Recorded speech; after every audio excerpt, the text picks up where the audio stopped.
My youngest daughter ran up from the cellar, her face pale, and whispered to her grandpa, "Pack a bag. We need to leave now. Don't call anyone." I sat beside them, speechless. "What's going on?" I asked. She looked at me, her eyes trembling, and said, "Please trust me." 20 minutes later, my phone started ringing incessantly. My eldest daughter's name appeared on the screen over and over again. But I didn't dare answer. I was forced to make a choice. And that's when I realized something terrible was about to happen. Whatever awaited us below could tear our family apart forever in a single night. I'm grateful you're here with me today.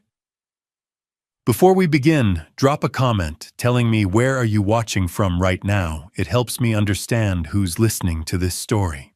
And if betrayal has ever touched your family, you're not alone in this room. Quick note, this narrative contains fictionalized elements crafted for reflection and learning. Any similarities to actual people or places happened by chance. But the lessons I'm sharing, those can help you navigate your own life. The machines beeped steadily, a sound I'd grown to hate over 12 hours. My father lay unconscious, tubes running from his arm to the IV pole monitors, tracking every beat of his failing heart. Beside me, my youngest daughter, Emma, just 7, colored quietly in her notebook, trying to stay brave. Every few minutes, she'd look up at him, her small face tight with worry. "Dad, why does Grandpa have all those wires?" "They help the doctors keep him safe, sweetheart." "Is he going to be okay?" I didn't know how to answer that. I stood by the window watching Millbrook's lights flicker below. March in Colorado meant snow still clung to the peaks, but spring was breaking through. My father had always loved this season, saying the lake looked like glass in the mornings, perfect for rowing. Now I wasn't sure he'd ever row again. Dr. Brennan had used words like cardiac episode and significant irregularities. But it was the look in his eyes that stayed with me, the one that said he didn't understand what was happening. Neither did I. Not yet. But staring at my father's unconscious form, I felt something cold settle in my gut. A whisper I'd been ignoring for weeks. 2 months earlier, it started with a phone call in January. I'd been in my study reviewing contracts when my phone buzzed. The name made me freeze. Vesper, my daughter, my oldest. The one I hadn't spoken to in 3 years. She didn't ask how I was or apologize for the silence. She just said, "Dad, I'm coming home. I want to see Grandpa." I should have asked why. But part of me, the part that still remembered her as a little girl, wanted to believe she'd finally grown up. That she'd come back because she missed us. I was a fool. She arrived 2 days later at the Holloway estate, a sprawling Victorian on 2 acres overlooking Lake Thornton. 4 generations of our family had lived here. My father built his shipping business from nothing, and this house was his monument to hard work and integrity. Vesper stood on the porch, older and thinner than I remembered, but smiling. She hugged me, and for a moment it felt real. Emma watched from the doorway, quiet and uncertain. She'd been 3 the last time she'd seen her older sister. Now she barely remembered her. "Emma, come say hi to Vesper." Emma stepped forward slowly, shy. "Hi." Vesper crouched down, smiling. "Look at you, you're so big now." But Emma hadn't smiled back. She just nodded and retreated to my side. That night at dinner, my father was overjoyed. He hadn't seen Vesper since she'd left town after borrowing money she never repaid. But he didn't bring that up. He just smiled, asked questions, told her how much he'd missed her. Vesper played her part beautifully. She laughed at his jokes, complimented the meal, asked about his health. Then, as we cleared plates, she said it, and, "Grandpa, you look tired. Have you thought about updating your will just in case?" The room went quiet. My father chuckled, waving her off. "I'm not going anywhere yet, sweetheart. But yes, everything's in order. Split right down the middle between your father and you." 50-50. Vesper nodded. 12 million, right? That's what the estate's worth. My jaw tightened. My father didn't notice. He was too busy beaming at her. But I noticed. I noticed the calculation in her eyes. The way she leaned forward too eagerly. Something in her smile didn't reach her eyes. Later that night, Emma came into my room. "Dad, why did Vesper ask about money?" "She's just making sure Grandpa's taking care of Honey." Emma frowned. She looked at Grandpa funny. "What do you mean?" "I don't know, just funny."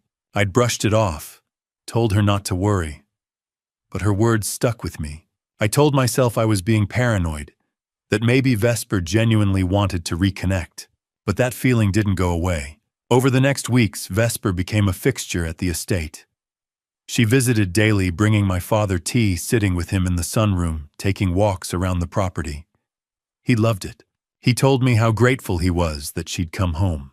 Then he started getting sick, subtle at first. Fatigue, dizziness, a racing heartbeat that came and went. I insisted he see Dr. Brennan, our family physician, for 20 years. Brennan ran tests and shrugged. "Stress, Adrian. He's 82. His body's slowing down." But my father had always been strong. He rode every morning, worked in his woodshop every afternoon. He didn't slow down until Vesper came back. One evening, Vesper caught me in the foyer. "Dad, I know you're worried about Grandpa. Let me help. I can stay here, keep an eye on him. Make sure he takes his meds." I should have said no. I should have seen it then.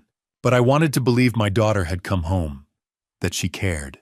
So I said yes, and I watched her smile, feeling that same cold whisper in my gut. 3 weeks later, I got the call. My father had collapsed. Paramedics were on the way. By the time I reached Millbrook General, he was stable but unconscious. Dr. Brennan met me in the hallway, his face tight. "Adrian, we need to talk, privately." We stepped into a consultation room. Brennan closed the door. "Your father's symptoms don't match his medication history." I stared at him. "What does that mean?" "It means his heart shouldn't be reacting this way. Not with the prescriptions he's on. Either something's interfering with his meds or..." He trailed off, but I heard the unspoken words. "Or someone's giving him something else." I walked back to my father's room in a daze. Vesper was already there, sitting beside his bed, holding his hand. Her eyes were red like she'd been crying. She looked up when I entered. "Dad, is he going to be okay?" Emma stood by the door, watching her older sister with those quiet, observant eyes. I wanted to believe the concern in Vesper's voice. The tears. But all I could think about was how she'd asked about the will. How my father's health had nosedived the moment she returned. How Emma had said she looked at Grandpa funny. I stood there watching Vesper stroke my father's hand, and the cold whisper in my gut turned into a scream. Something was terribly, horribly wrong. I left the hospital as dawn broke over the Rockies, my mind racing.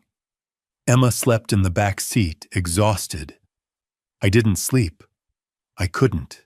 Because somewhere between the beeping machines and Vesper's false tears, I'd made a decision. I was going to find out what was happening to my father. And the next morning I found something that changed everything. Sleep never came. I'd driven home from Millbrook General as the first light touched the mountains, but instead of collapsing into bed, I sat in my study staring at the wall. My father's face kept flashing through my mind. The tubes, the monitors, Dr. Brennan's warning, something's interfering with his meds. By the time the sun cleared the peaks and painted the lake gold, I'd made up my mind. I wasn't going to sit around waiting for answers. I was going to find them myself. My father's room sat at the east end of the house, overlooking the water. I hadn't been in here since the ambulance took him away, and stepping inside felt like trespassing. The bed was still unmade. His reading glasses sat on the nightstand beside a worn copy of Lonesome Dove. The scent of his cologne lingered faintly in the air. I moved to the bathroom. The medicine cabinet hung above the sink, white paint chipped at the corners. I opened it slowly. Rows of amber bottles lined the shelves. Blood pressure medication, cholesterol pills, baby aspirin. And there on the second shelf, the one that mattered most. Metoprolol, for his heart. I picked up the bottle, turned it over. The label looked right. Prescription filled 6 weeks ago at Millbrook Pharmacy. Dr. Brennan's name printed neatly at the bottom, but something felt off. I unscrewed the cap and poured a few pills into my palm. Small white tablets, round and smooth. They looked like they always did, except I squinted, holding them up to the light. The color wasn't quite uniform. Some were bright white. Others had a faint yellowish tint, almost imperceptible unless you were looking for it. My heart started pounding. I grabbed my phone and called Dr. Brennan. He answered on the third ring, his voice thick with sleep. "Adrian, it's 7 in the morning. I need to see you. Today. Now." There was a pause, then quieter. "What did you find?" "I'm not sure yet, but I need you to test something." An hour later, I was sitting in Brennan's office in Denver. He met me at the door, gestured me into his private office, and closed the door. I handed him the bottle. He studied the label first, then poured the pills onto his desk. He didn't say anything, but I saw his jaw tighten. He pulled a small testing kit from his drawer, crushed one of the pills, added a few drops of solution, and watched the color change. The silence stretched like a wire about to snap. Finally, Brennan looked up. His face was grim. "This isn't metoprolol." I felt the floor shift under me. "What is it?" "Pseudoephedrine. It's a decongestant, a stimulant." I stared at him. "A stimulant. For someone with your father's heart condition, this could trigger arrhythmia, hypertension, even a heart attack." He set the pill fragments down carefully. "Someone switched his medication, Adrian. Deliberately." The word hung in the air between us. Deliberately. Not an accident. Not a pharmacy error. Deliberately. My hands started shaking. "Who would do that?" Brennan's voice was gentle, but his eyes were steel. "Who has access to his medication?" I didn't want to answer, because saying it would make it real. 3 people, I said finally. "Me, Lily, our housekeeper. She's been with us 20 years. My voice cracked. "And Vesper." Brennan nodded slowly. "Have you noticed anything unusual?" I thought about the way Vesper had appraised the house, the way she'd asked about the will, the way my father's health had nosedived the moment she started visiting. I wanted to be wrong, but the pills on Brennan's desk didn't lie. "What do I do?" I asked. "Shouldn't you need more evidence?" Brennan said. "This is serious. If someone is intentionally harming your father, you need to build a case. Solid. Undeniable." "How?" "Start with her financials. People don't do this without a reason. Usually it's money." I thought about the $12 million, the estate, the will split 50-50, and I thought about Vesper sitting beside my father's hospital bed, playing the devoted granddaughter. I stood up, pocketing the pill bottle. "I need to make a call." Brennan handed me his phone. I dialed Harlan Pierce, the attorney who'd handled our family's legal work for 30 years. "My Harlan, it's Adrian. I need you to look into something for me." "Sure. What's up?"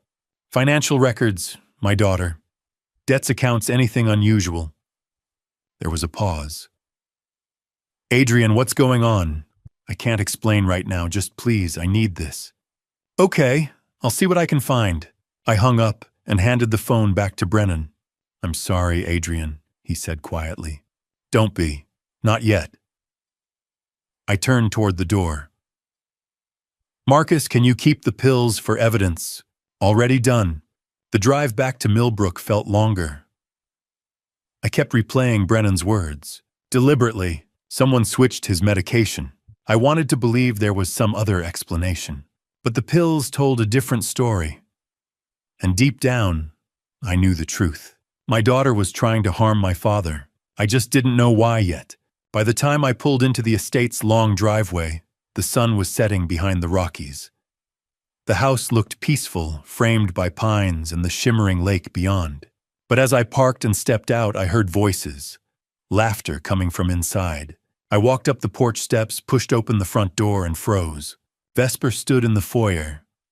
Her arm looped through the arm of a man I'd never seen before. He was tall, mid-30s, with an easy smile and expensive clothes. She saw me and grinned. "Dad." You're home. I want you to meet someone. The man extended his hand. Mr. Holloway, Malcolm Reed, it's a pleasure. I shook his hand mechanically, my mind racing. Who was this? Where had he come from? Vesper beamed. Malcolm's been helping me get back on my feet. He's amazing, Dad. I can't wait for you to get to know him. I looked at her, at the brightness in her eyes, at the way she clutched Malcolm's arm like a lifeline, and suddenly everything made sense. She wasn't doing this alone. I sat in my study pretending to read the same page of a legal brief I'd already read 5 times. The words blurred together, meaningless. My mind was elsewhere, racing through scenarios trying to piece together what I'd just discovered. Vesper wasn't working alone.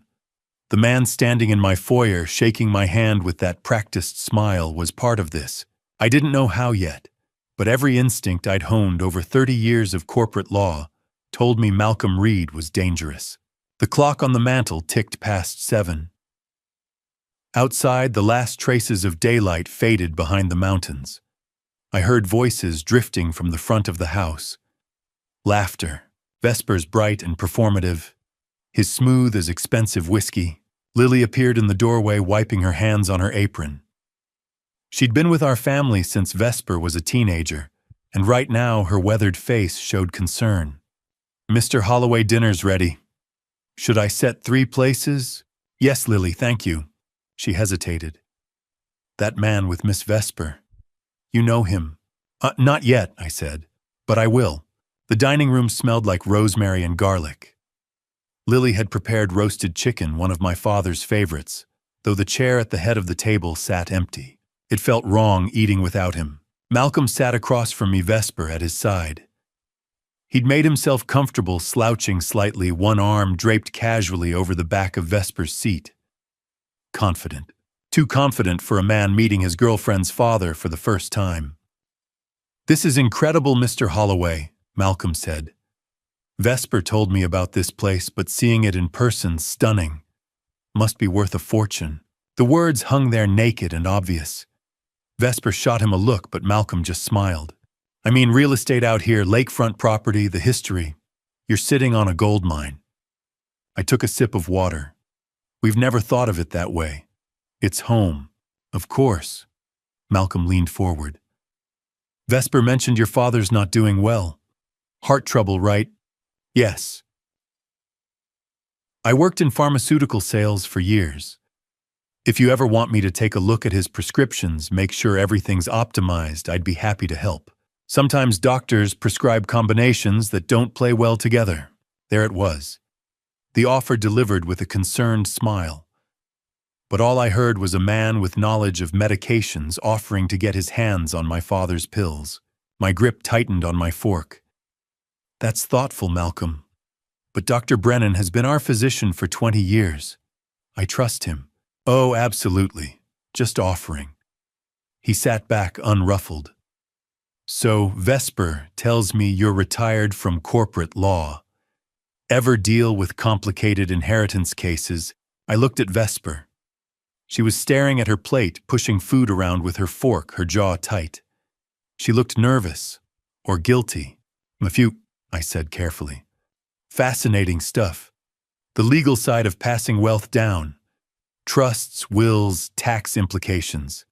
I bet your father's estate is pretty complex. Malcolm, Vesper said quietly, her voice strained. Maybe we shouldn't. I'm just making conversation, babe. He squeezed her shoulder and she flinched. Barely noticeable, but I saw it. The rest of the meal dragged on with painful small talk. Malcolm dominated the conversation, asking questions that felt like reconnaissance. How long had my father been widowed? Did he have other assets? Had he updated his will recently? I answered in vague terms, giving nothing away, and watched. Watched the way Malcolm's charm never reached his eyes. Watched the way Vesper kept glancing at him, waiting for approval. Watched the way he touched her, possessive, controlling. This wasn't love. This was something transactional. When Lily cleared the plates, Vesper excused herself to help in the kitchen. Malcolm stayed at the table, swirling his wine. You've got a great daughter, Mr. Holloway. I met his gaze. I know. She's been through a rough patch, financial trouble, but she's turning it around. He smiled. We're actually talking about getting married, settling down here in Millbrook, being closer to family during this time with your father's health and all. It just makes sense. Closer to the money, I thought. Closer to the estate. Closer to the will. I excused myself, claiming I needed to check on something upstairs. Malcolm waved me off, still lounging in my dining room like he owned the place. I climbed the stairs to the second floor. The hallway window overlooked the side yard. I stood in the shadows, waiting. 10 minutes later, the back door opened. Vesper and Malcolm stepped outside, their breath misting in the cold air. They stood close, but their body language was all wrong. Tense. Urgent. Vesper reached into her jacket and pulled out an envelope. White standard size, but thick. She handed it to Malcolm. He opened it, thumbed through the contents. Even from this distance, I could see the edges of bills. Cash. Malcolm counted quickly, then folded the envelope and slipped it into his coat pocket. He said something I couldn't hear. Vesper nodded, wrapping her arms around herself. I pulled out my phone, zoomed in, and took 3 photos. The flash was off. They didn't notice. Malcolm leaned in, kissed Vesper's forehead, and walked toward his car. She stood there alone for a moment, looking small, fragile, almost like the daughter I used to know. But then she straightened, wiped her face, and went back inside. The mask slipped back into place. I stayed at the window, staring at the photos on my phone. Evidence. Not enough for police, but enough to confirm what I knew. This man wasn't here because he loved my daughter. He was here because he smelled money. I called Harlan Pierce. He answered on the first ring. Adrian twice in 2 days. What's going on? I need you to look into someone else. Malcolm Reed. Everything. Background, employment history, financials. Criminal record, if he has one. Who is he? My daughter's boyfriend. And I think he's helping her. Harlan was quiet. Helping her do what? I closed my eyes. I'll explain when I have proof. Just find out who this guy is. I'll get on it first thing tomorrow. I hung up and stared out at the dark yard. My father was coming home tomorrow. Dr. Brennan had called to say he was stable enough to discharge, which meant I had less than 12 hours to figure out how to protect him while living under the same roof as the people trying to end his life. I couldn't confront them. Not yet. I needed more than pills and envelopes and bad feelings. I needed a plan. I looked down at the photos on my phone one more time. Vesper handing over cash. Malcolm pocketing it like payment. The way she looked at him wasn't love. It was desperation. Fear, maybe. Or greed. And that scared me more than anything. Because desperate people do dangerous things. I pulled into the hospital parking lot just after 8. The morning air, sharp and cold. My father was already dressed and sitting in a wheelchair by the discharge desk, looking smaller than I remembered. 5 days in a hospital bed had aged him. His skin had a gray tinge and his hands trembled slightly. But when he saw me, he smiled. That same smile that had greeted me every morning of my childhood. "Ready to get out of here, son?" I helped him into the car. The drive back to Millbrook took 40 minutes. My father dozed most of the way, his head resting against the window. I didn't tell him what I'd found. Not yet. He didn't need that burden while recovering. When we pulled up to the estate, Vesper's car was already in the driveway. She appeared on the porch as I helped my father out, her face a picture of concern. "Grandpa, oh, thank God you're home." She rushed down and wrapped her arms around him, careful, gentle. Oswald patted her back, his eyes welling up. Malcolm appeared behind her, hands in his pockets, that easy smile plastered across his face. "Good to see you up and about, Mr. Holloway. We were worried." I caught Vesper's eye over my father's shoulder. She held my gaze for half a second, then looked away. Worried, right. By noon, Vesper and Malcolm announced they were heading into town for groceries. I watched from the study window as they drove off, waiting until their car disappeared. Then I made the call. I'd worked with TJ Morrison back in my law days handling security for corporate clients. He ran a discreet private firm out of Denver. He answered on the second ring. Adrian Holloway, been a while. I need a favor, TJ, today. Now, if you can manage it. What kind of favor? 6 cameras. Hidden. Feeds to a secured laptop. Can you do it? There was a pause. You in some kind of trouble? The kind I can't talk about yet. Give me 2 hours. He showed up 90 minutes later with an unmarked van and a young tech named Sam. They worked fast, professional, asking no questions. Oswald's bedroom. Small camera tucked into the smoke detector. The bathroom. Another in the air vent above the medicine cabinet. The kitchen, mounted inside the microwave vent hood. The wine cellar entrance, disguised as a coat hook. The front gate, installed in the light fixture. The boathouse, positioned under the eaves. Sam ran the feeds through an encrypted router, synced everything to a laptop. He showed me how to access the live streams, how to download clips. Motion-activated recording, he explained. You've got about 2 weeks of storage before it loops over. That should be enough. By the time Vesper and Malcolm returned, TJ and Sam were gone. The cameras were invisible. I spent the rest of the afternoon watching the feeds. Oswald napping, Lily cleaning, Vesper unpacking groceries. Everything looked normal. But I knew better. That evening, my phone rang. Dr. Brennan, Adrian, I've been going over your father's medical records. The medication tampering didn't happen overnight. Based on his symptoms and the timeline, someone's been switching those pills for at least 6 weeks. 6 weeks. That lined up exactly with when Vesper came back. Adrian, whoever did this, was patient, methodical. They knew what they were doing. Meaning they'll try again. Maybe not the same way, but they will try again. His voice dropped. Keep your father safe. Don't let anyone near his medications. I will. After I hung up, I sat in the dark staring at the laptop screen. 6 feeds, 6 angles. My home under surveillance. Because I couldn't trust the people living in it. I thought about calling the police. But what would I tell them? I had 1 bottle of fake medication and some security footage. It wasn't enough. Not for an arrest. I needed more. The next morning, I woke early and pulled up the overnight footage. Most of it was nothing. Empty hallways, dark rooms. Then I saw the timestamp 11:47 p.m. Oswald's bedroom. The camera had a clear view of the bed and door. The door opened. Vesper stepped inside, moving quietly barefoot. She wore pajamas, her hair loose. She looked young, innocent. She crossed the room, stopped at the foot of my father's bed, and stood there. Watching, my father's chest rose and fell under the blankets. He didn't wake. Vesper leaned closer, tilting her head like she was listening, checking his breathing, and then she just stood there. 30 seconds. Maybe more.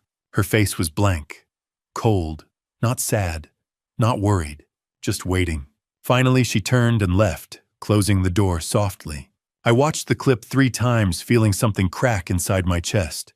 The daughter I'd raised was gone. In her place was someone who could stand over an old man's bed and wait for him to stop breathing. There was a knock on the study door. I closed the laptop quickly. Lily stepped inside, wringing her hands. Mr. Holloway, I'm sorry to bother you. It's fine, Lily. What's wrong? She glanced over her shoulder, then stepped closer, lowering her voice. Miss Vesper asked me something yesterday about Mr. Oswald's will. My stomach dropped. What did she ask? If he'd updated it recently, if he'd made any changes. Lily's eyes were red. I've worked for this family 20 years. I've never been afraid here. But now... I know, I said quietly. She nodded. If you need me to testify to tell someone what I've seen, I will. Thank you, Lily. After she left, I sat alone, the weight of everything pressing down. The cameras were running. Dr. Brennan was on alert.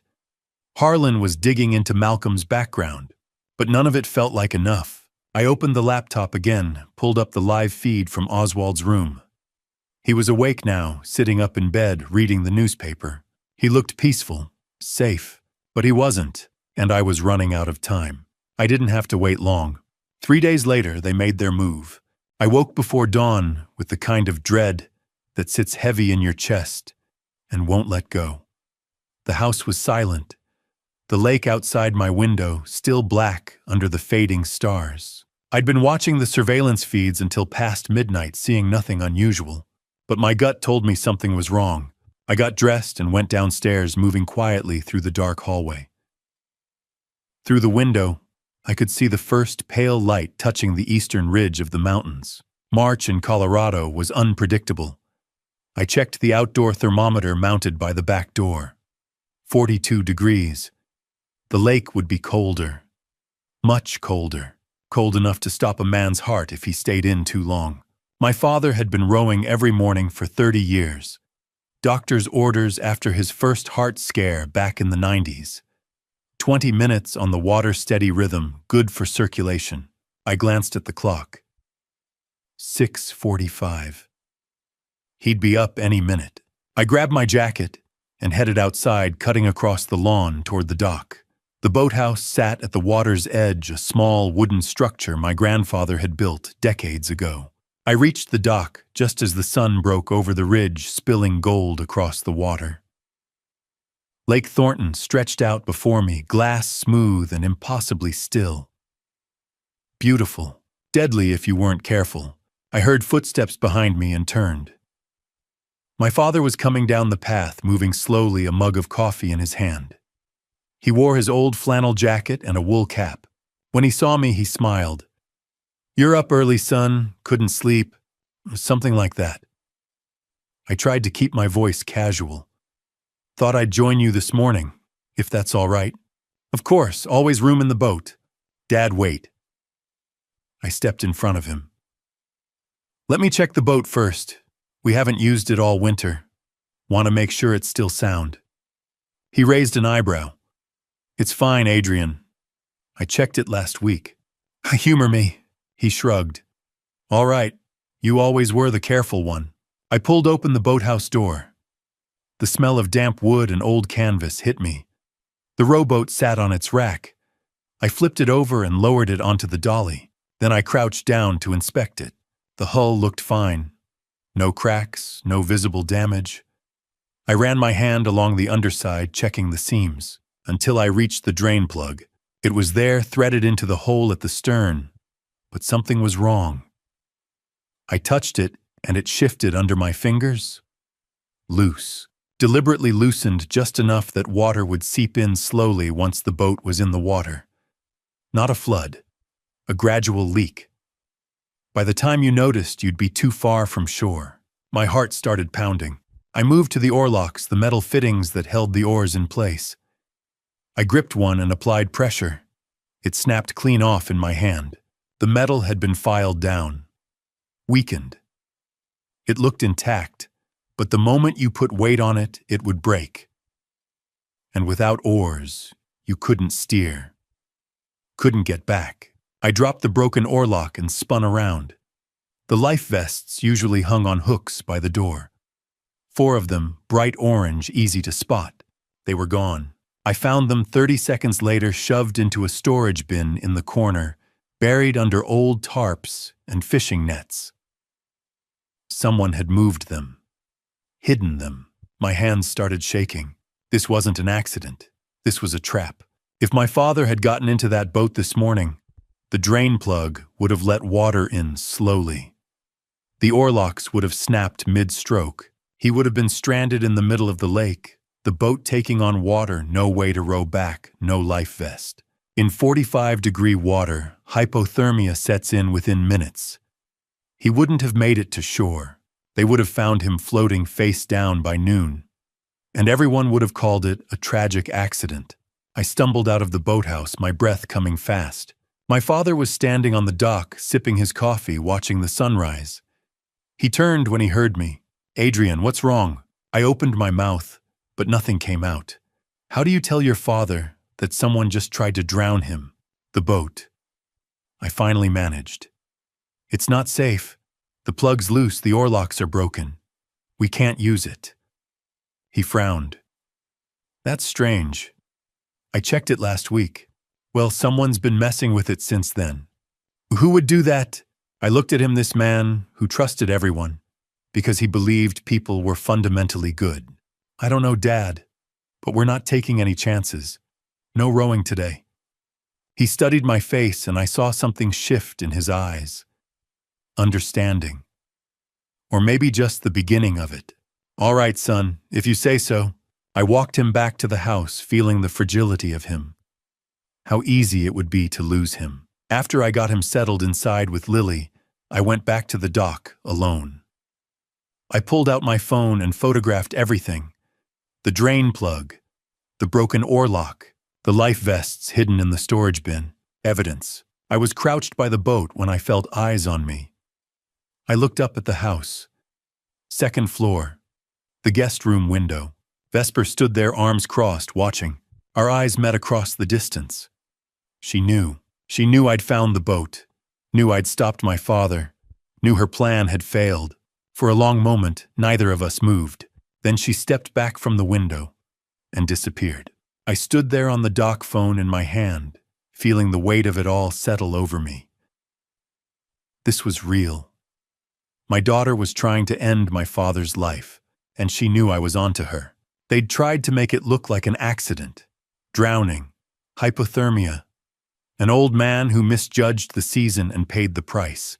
Clean, untraceable, almost perfect, except I'd caught them. I saved my father that morning. Pulled him back from the edge without him even knowing how close he'd come. But as I walked back toward the house, the sun climbing higher over the mountains, I knew one thing for certain. This wouldn't be the last time. The call came while I was making coffee, hands still shaking from the previous morning. I'd barely slept. Every time I closed my eyes, I saw my father climbing into that sabotaged boat. I answered on the second ring. Harlan, Adrian, you need to come to my office now. How bad is it? Bad enough that I don't want to discuss it over the phone. How soon can you get here? I looked at the clock. 7:30. I'm on my way. The drive through the mountains gave me too much time to think. I kept replaying the past 2 weeks. Vesper's sudden return. My father's declining health. The switched medication. The sabotaged boat. And Malcolm. Smooth, charming Malcolm who asked too many questions and knew too much about pharmaceuticals. Whatever Harlan had found, I knew it was going to be worse than I'd imagined. His office sat on the 16th floor of a glass tower in downtown Denver. Harlan was waiting behind his desk, a thick folder spread open in front of him. He didn't stand when I entered, just gestured to the chair. Sit down, Adrian. He slid the folder toward me. Malcolm Reed, age 36, worked pharmaceutical sales until 2 years ago when he was fired. Fired for what? Falsifying sales records, forging doctor signatures. The company chose not to press charges, but he's blacklisted. Harlan flipped to the next page. But here's where it gets interesting. Malcolm Reed owes $1.8 million. The number hung in the air between us. How? Gambling, mostly poker. He's been borrowing from underground sources to cover losses. This man, Vincent Carver, runs loan operations out of 5 Points. Very dangerous. And Malcolm owes him $1.8 million. Correct. Harlan pulled out another set of documents. Now let's talk about your daughter. I closed my eyes. How much? $2.4 million. The air left my lungs. Casino debts, private poker games, high-stakes tables. She's been on a losing streak for at least 4 years. He slid a bank statement across the desk. And she owes the same man, Vincent Carver. I stared at the numbers. $4.2 million total. When's the deadline? I asked, my voice barely above a whisper. They've got 15 days left, Adrian, maybe less. I thought about my father's estate. $12 million. Split 50-50 between Vesper and me. 6 million each. 6 million wasn't enough to cover 4.2 million in debts, but 12 million was. They're planning to take him out, I said slowly. Both of us. Harlan nodded. If your father dies, the estate gets split. 6 million each. If you also die with your current will, leaving everything to Vesper, she'd get the full 12 million. Enough to pay off Carver with money left over. Jesus. Adrian, is your will updated? I wrote it 10 years ago. Everything goes to Vesper. Harlan leaned forward. Change it. Today. Right now. 30 minutes later, I was signing a new will. The estate would be divided between my father's charitable foundation and a community land trust. Vesper would receive $100,000. Signed, notarized, and filed. Harlan said, You're protected. Thank you. Adrian. He caught my arm. You need to involve the police. Not yet. I need undeniable proof. I need them to confess. Or get caught in the act. Harlan looked at me for a long moment. Be careful. These people are cornered. And cornered animals do terrible things. The drive back took longer. By the time I reached the mountains, the sun was setting. My phone buzzed. Vesper. Dad, where are you? Malcolm and I made dinner. We're waiting for you. I kept my voice neutral. I'll be home soon, sweetheart. After I hung up, I pulled over and opened the surveillance app. The feeds loaded slowly. Living room empty. Kitchen empty. Oswald's bedroom, my father napping. My study, 2 figures moving around my desk. I tapped the feed, enlarging it. Vesper and Malcolm. She was pulling open drawers, rifling through papers. He was checking the filing cabinet. I turned up the volume. The will has to be here somewhere. Vesper said, her voice tight with frustration. Maybe he keeps it at his lawyer's office. No, he's old school. He'd want a copy here. She slammed a drawer shut. We need to know what it says. Malcolm straightened. Once the old man's gone, we deal with Adrian next. Then it's all yours. 12 million. Clean. So what if he suspects something? He doesn't. He's too busy playing the protective son. Malcolm lowered his voice. 2 more weeks. That's all we need. Then we stick to the plan. The wine cellar. Final attempt. Day 13. I replayed the audio 3 times, my hands clenched around the steering wheel. They were planning something bigger. Something final. Day 13. I had 5 days. By the time I pulled into the estate's driveway, it was full dark. I walked inside, and Vesper was waiting in the foyer. She threw her arms around me. Dad, you're home. I was getting worried. For just a moment, she felt small in my arms.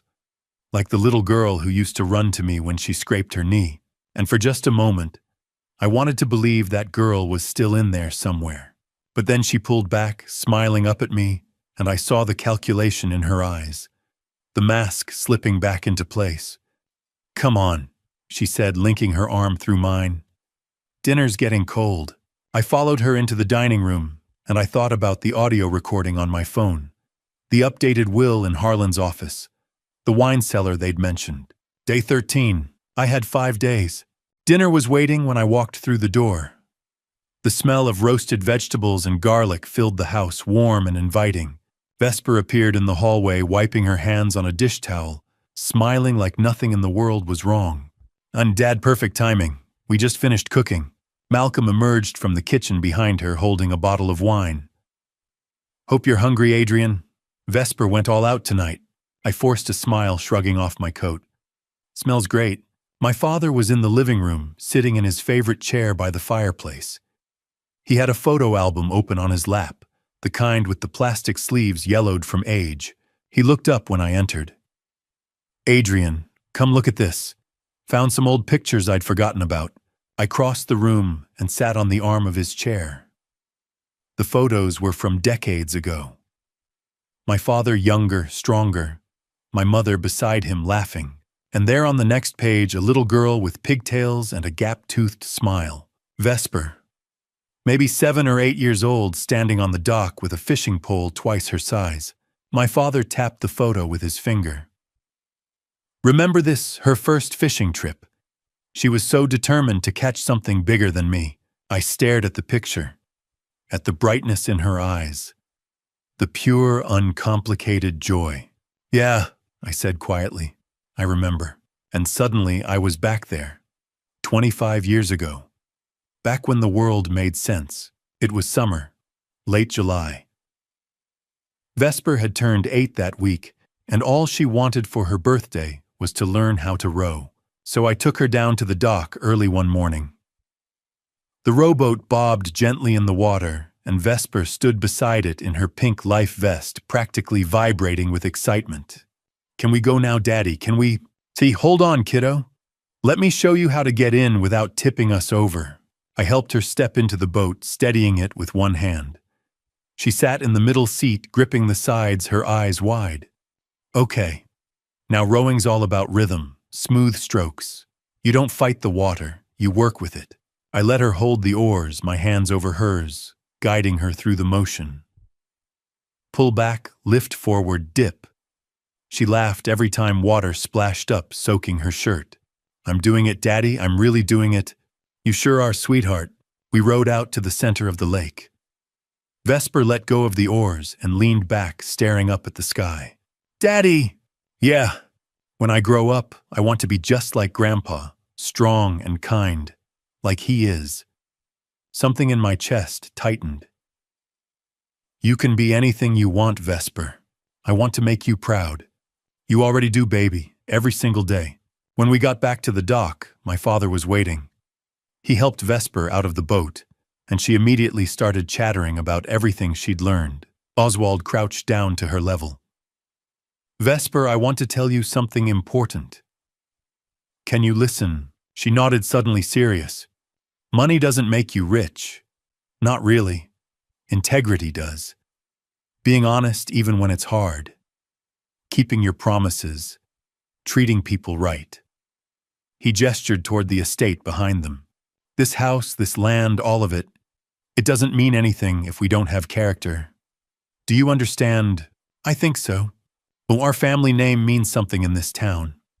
We built it on honesty, on doing the right thing even when no one's watching. He tapped her chest gently. That's what matters. What's in here? Vesper looked up at him, her eyes shining. I promise, Grandpa. I'll never let you down. He pulled her into a hug, and over her shoulder, his eyes met mine. There was something in his expression I didn't understand then. A kind of sadness. Dad. Vesper's voice yanked me back to the present. I blinked, disoriented, the photo album still open on my father's lap. She was standing in the doorway, arms crossed. You okay?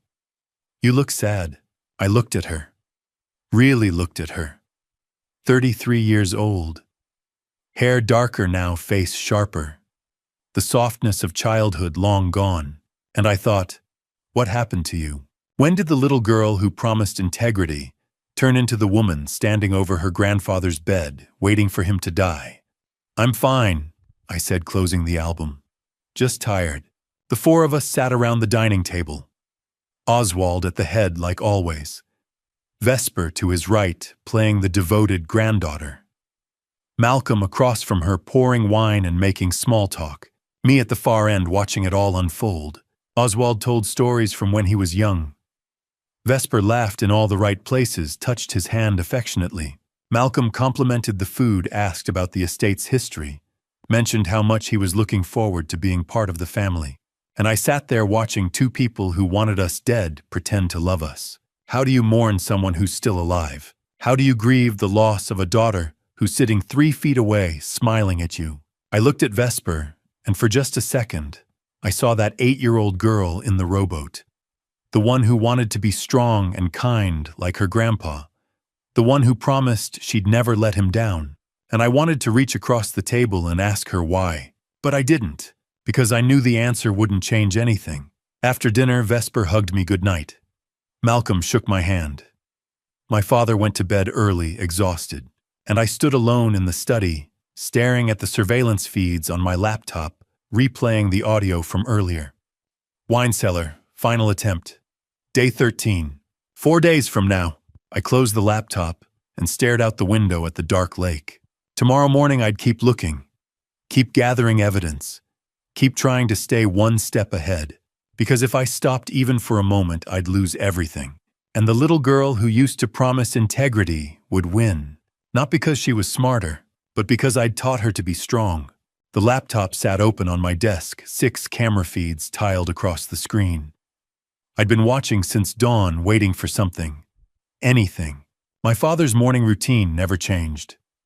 Breakfast at 8, a walk around the property at 8:30, tea in the sunroom at 9:30 where he'd read the paper and watched the birds. It was 9:15 when I saw Vesper move into the kitchen. I'd been nursing cold coffee eyes burning from lack of sleep. The footage from the night before played on a loop in my mind. The wine cellar. Day 13. 2 days from now, but they weren't waiting. On the screen, Vesper moved around the kitchen with practiced ease. She filled the kettle, set it on the stove, pulled down my father's favorite mug, the blue ceramic one with the chipped handle. She looked normal, casual, like a granddaughter making tea for someone she loved. Then she paused, glanced toward the doorway, checked over her shoulder. The kitchen was empty. Lily had gone into town. Malcolm was still asleep. My father was in the sunroom waiting. Vesper reached into her purse. My pulse spiked. She pulled out a small amber bottle, prescription size. She unscrewed the cap, tilted it into her palm. 2 white pills dropped out. I leaned closer to the screen, my heart hammering. She set the pills on the counter, picked up a spoon, and crushed them methodically, grinding them into powder. Then she scraped the powder into the mug and stirred, round and round, dissolving into the tea. She rinsed the spoon, slipped the pill bottle back into her purse, poured the tea, and smiled. I was out of my chair before I realized I'd moved. I took the stairs 2 at a time. She was walking toward the sunroom. 30 seconds, maybe less. I had to get there first. I burst through the sunroom door just as Vesper set the tray down beside my father's chair. He looked up surprised. "Adrian, you're up early." Vesper turned the teacup in her hand. For half a second, her smile faltered. Then it snapped back into place. "Morning, Dad. I was just bringing Grandpa his tea." I crossed the room, forcing my breathing to slow. "Actually, Dad, wait. Let me taste it first. I've been craving tea all morning." My father frowned. "You don't even like tea. I'm trying new things." I reached for the cup in Vesper's hand. She pulled it back slightly, her grip tightening. Dad, this is Grandpa's special blend. You hate Earl Grey. Let me make you something else." "No." I held out my hand. "I want that one." We locked eyes. Hers were wide pupils dilated. I saw the calculation behind them, the panic barely concealed. She couldn't refuse without raising suspicion. Slowly, she handed me the cup. "Suit yourself." I brought it to my lips and took a small sip. Bitter, floral, and something else. A chalky aftertaste that didn't belong. I walked to the window where a potted fern sat on the sill, and I poured the rest of the tea into the soil. "You know what, too bitter? Not my thing after all." I set the empty cup on the tray and turned to Vesper. "Why don't you make a fresh pot, sweetheart? I'll keep Dad company." Her jaw tightened, just for a moment. Then she smiled again. "Of course, be right back." She left, taking the tray with her. My father set down his newspaper. "What was that about?" "Nothing, just felt like tea." He studied me, his eyes sharp. "You're acting strange, son." "I'm fine, Dad, promise." I wasn't fine. My hands were shaking, but I kept my face calm. A few minutes later, Vesper returned with a fresh cup.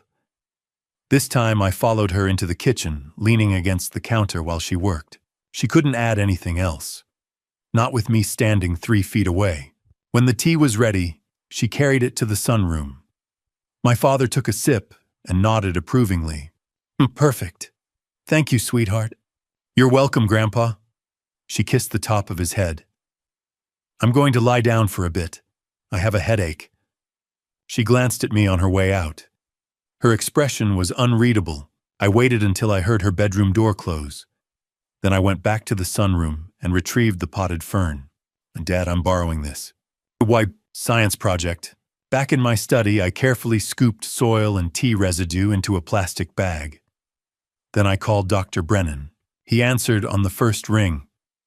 Adrian. What now? I need you to test something, again. What is it this time? Tea. She put something in my father's tea. Did he drink it?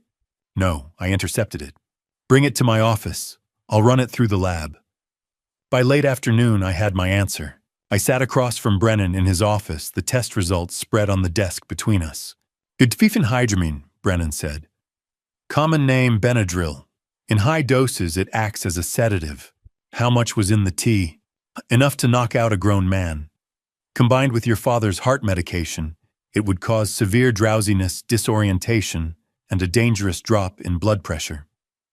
What would happen if he drank it? Best case, he'd pass out.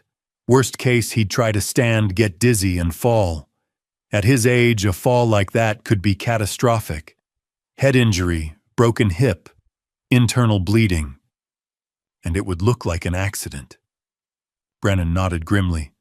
Exactly. Now, this is the third time, Marcus. Medication.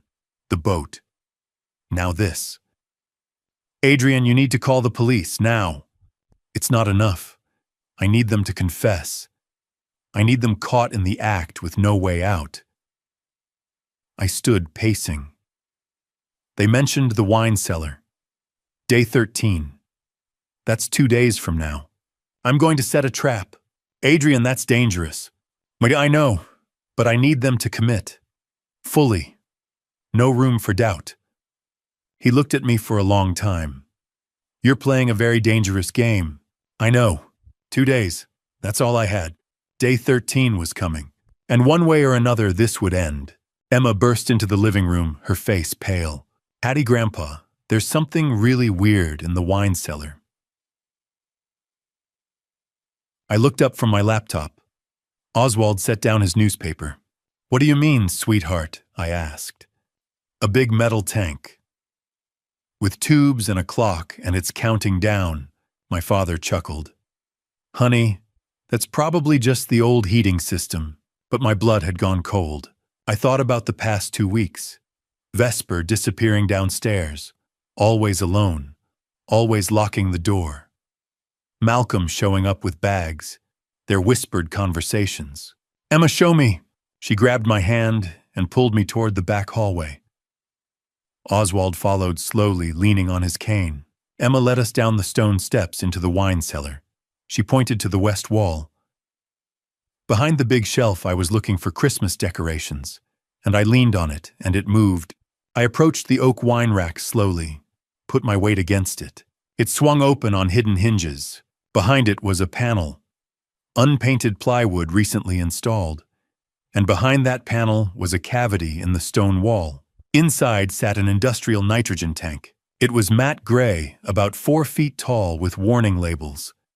A brass valve was mounted at the top, connected to a digital timer. From the valve, clear rubber tubing snaked upward, disappearing into the ceiling.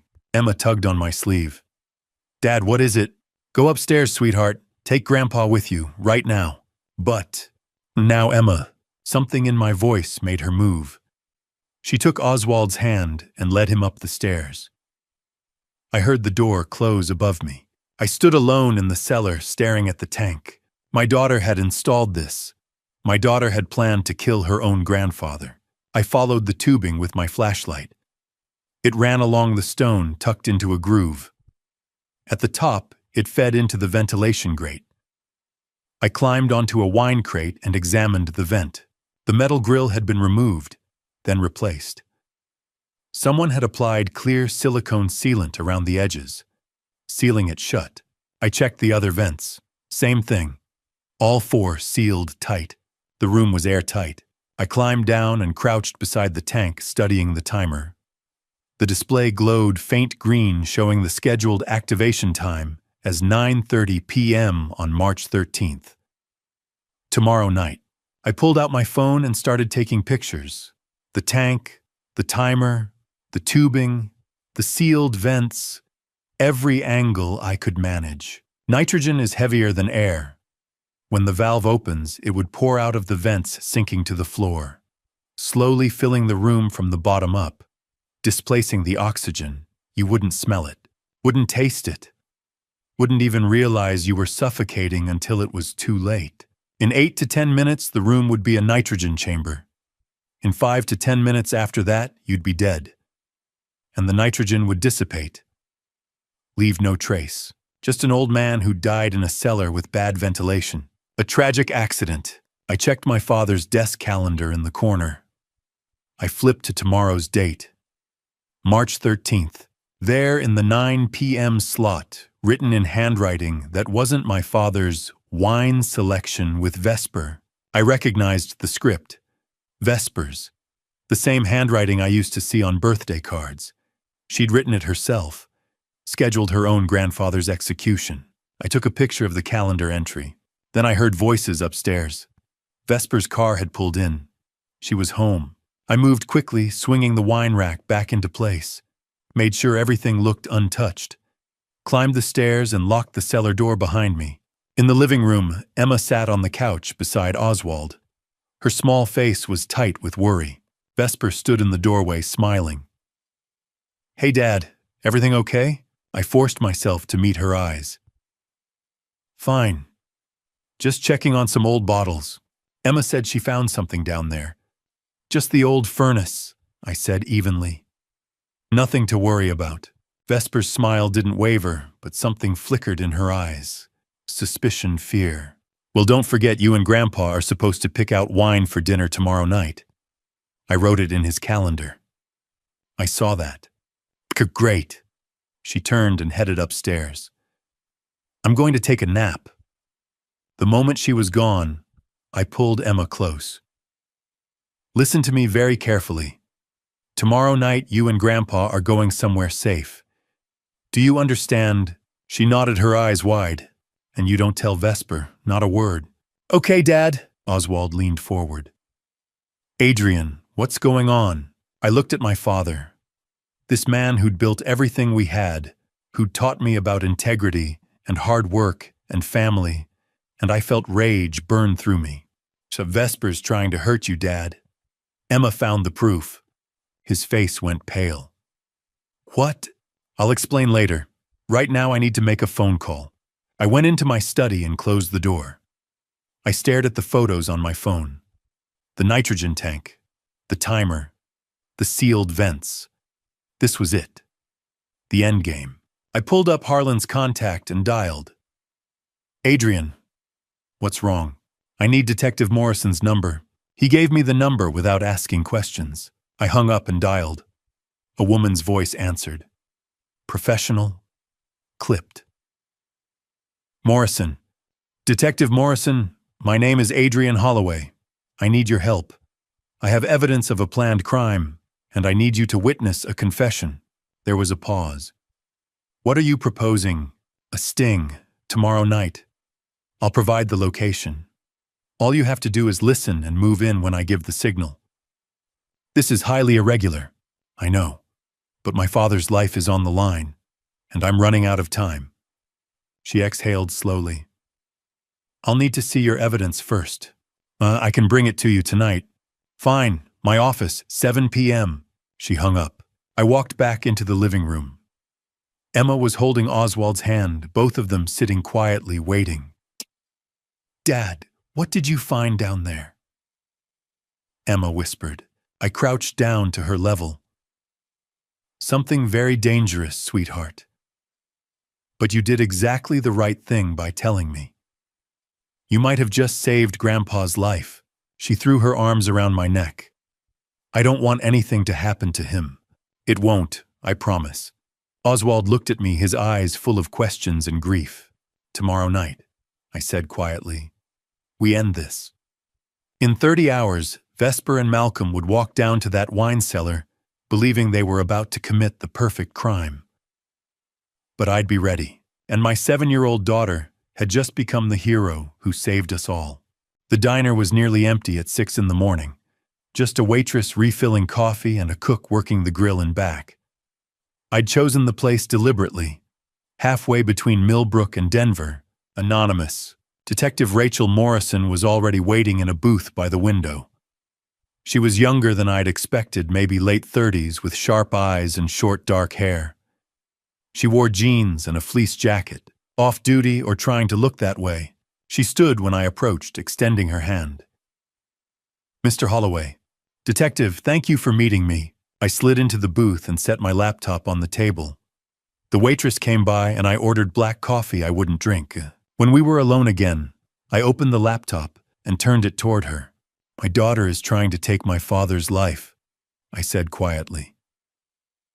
"And I can prove it." For the next hour, I walked her through everything. I started with the financials.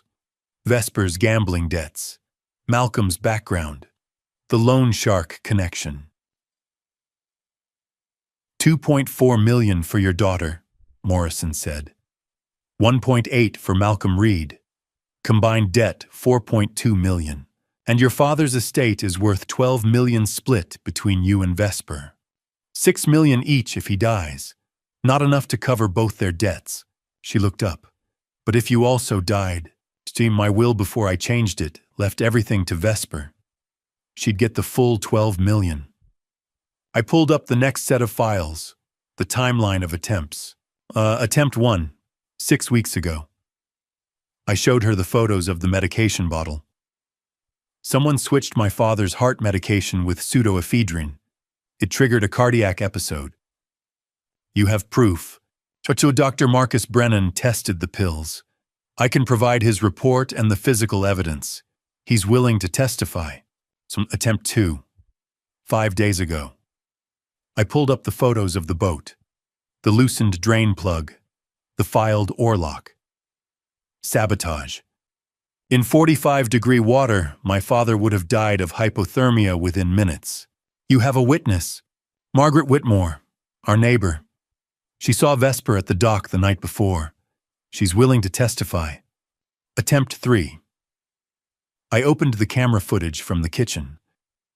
Morrison watched silently as Vesper crushed pills into the teacup. What was in the tea? Diphenhydramine, high dose. Combined with my father's heart medication, it would have caused severe drowsiness and a dangerous drop in blood pressure. I clicked to the next set of photos. The nitrogen tank filled the screen.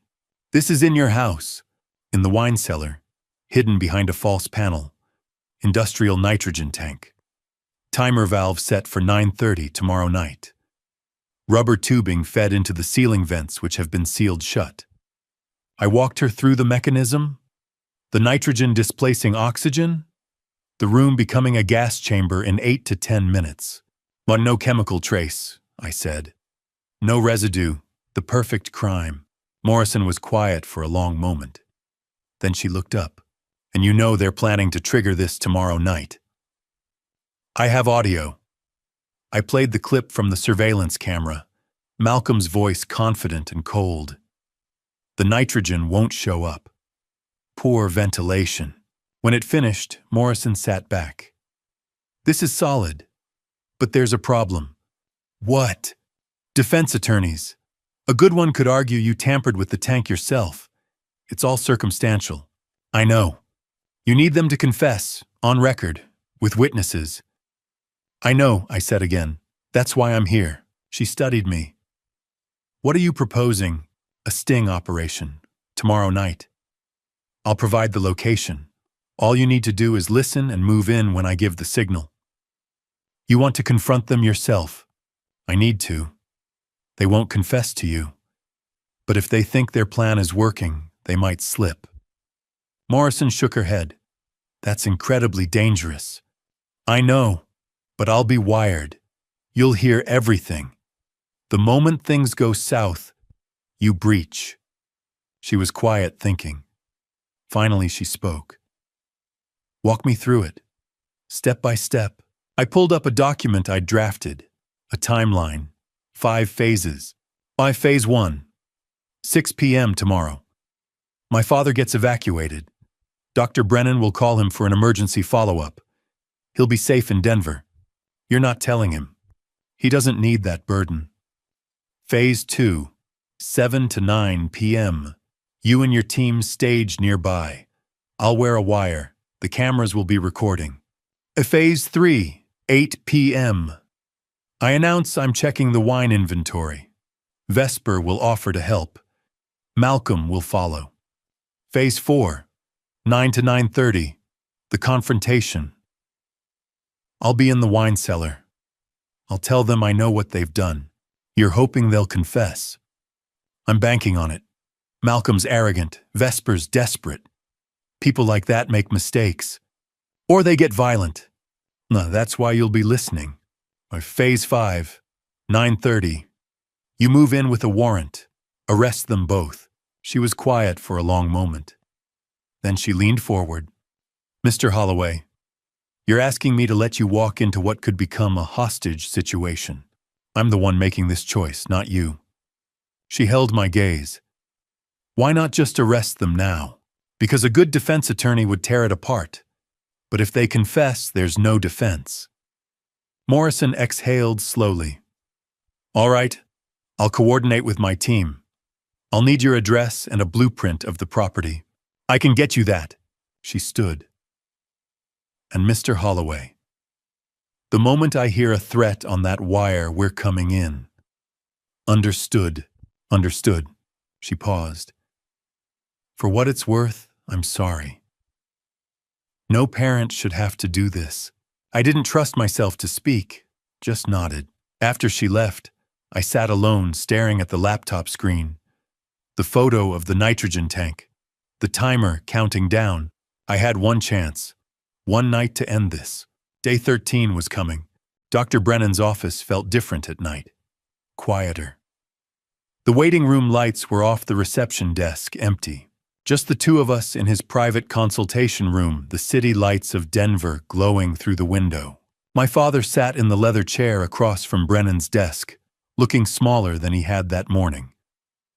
Frailer. I'd told him we needed a follow-up, routine blood work after the heart episode. He'd accepted it without question. But now sitting here in the dim office, he was watching me with eyes that saw too much. Hun, he said quietly. You've been acting strange for weeks. What's really going on? I'd rehearsed this moment a dozen times. But now faced with him, the words stuck in my throat. Dad, I need to ask you something. Have you noticed anything unusual about Vesper? He was quiet for a long time. Then he sighed a sound that seemed to come from somewhere deep and tired.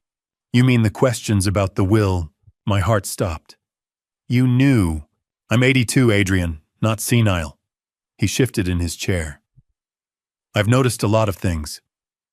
Why didn't you say anything? Because I wanted to be wrong. He looked out the window. 2 months ago, Vesper came to me, asked me to change my will, leave everything to her. I felt something cold settle in my chest.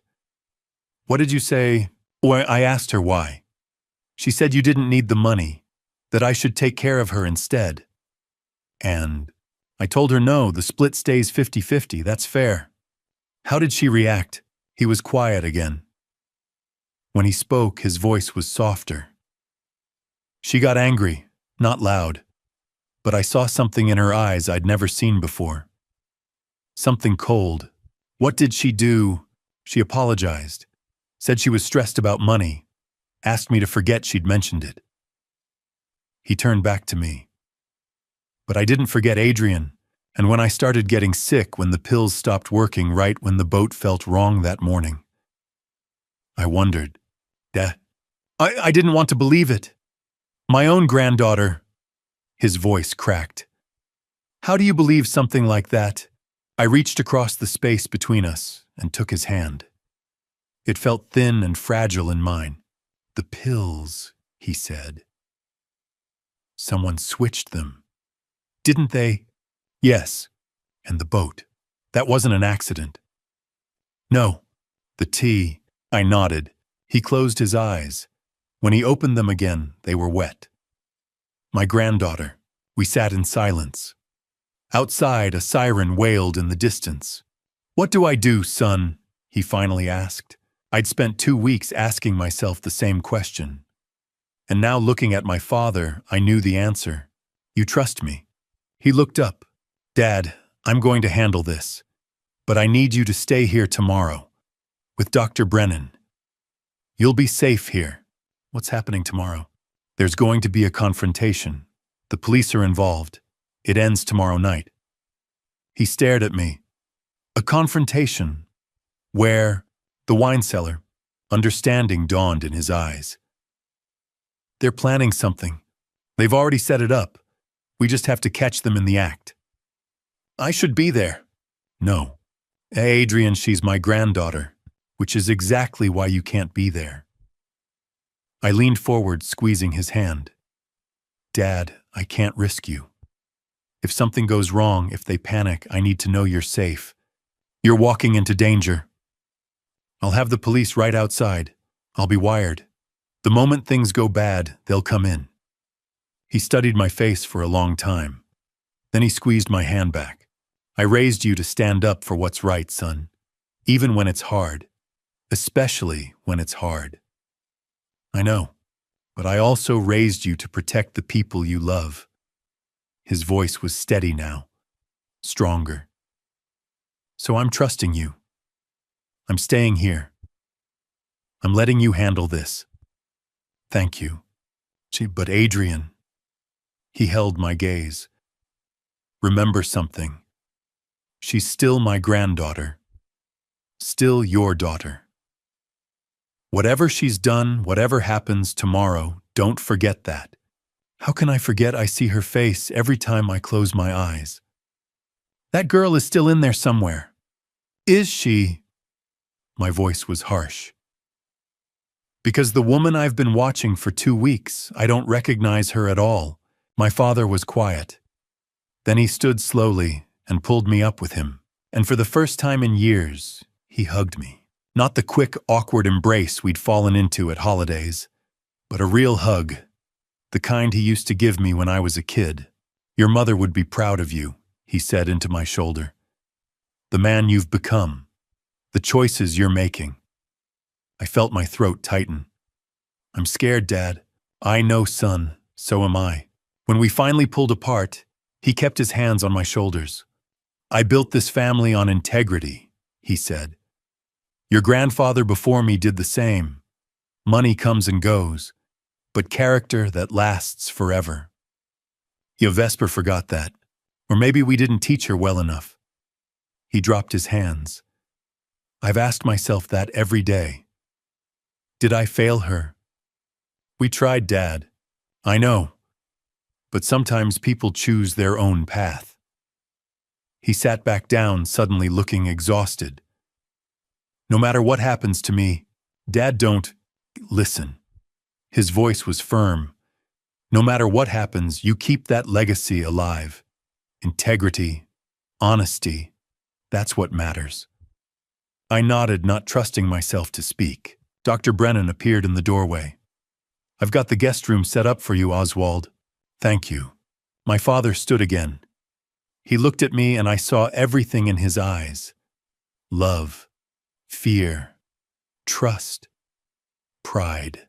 I'll see you after this is over, he said. You will. He paused at the door. And Adrian, be careful. Don't try to be a hero. Just get the confession and get out. I will. I watched him walk down the hallway, his steps slow but steady. Tomorrow night I'd walk into that wine cellar, and by 9 o'clock, everything would be over. One way or another. My phone rang at 6 o'clock sharp. I let it ring twice before answering long enough for Vesper and Malcolm to hear it from the living room. Dr. Brennan's voice came through steady and calm, exactly as we'd rehearsed. Mr. Holloway, your father needs to come in right away. I'm seeing some concerning irregularities in his recent test results. I tapped the speaker button and set the phone on the kitchen counter. Brennan continued, his tone measured but urgent enough to sound convincing. I'd like to run a few more tests tonight. Just to be safe. From the corner of my eye, I saw Vesper lean forward in her chair. Malcolm's hand stilled on his coffee mug. Of course, doctor, I said. We'll be there in an hour. I ended the call and turned to find my father standing in the doorway, already reaching for his coat. He met my eyes for half a second, and I saw something there I hadn't expected: pride. Emma appeared beside him, holding her backpack. She'd packed it quietly an hour ago, just like I'd told her. A change of clothes, her favorite stuffed rabbit, her notebook. Vesper stood smoothing her sweater. "Do you want me to come with you?" "No need," I said, keeping my voice level. "We'll be fine." Malcolm set his mug down a little too carefully. "You sure we don't mind?" "So stay, Uncle," I said. "Enjoy the evening." Vesper's eyes flicked to Emma. "Why's Emma going?" "She wants to be with Grandpa," I said evenly. "It's just for the night." Vesper smiled, but it didn't reach her eyes. "Call if you need anything, Dad." I nodded and helped Oswald with his coat. Emma slipped her hand into mine, quiet and watchful. We walked out together into the cold March air. As we pulled away from the estate, I glanced in the rearview mirror.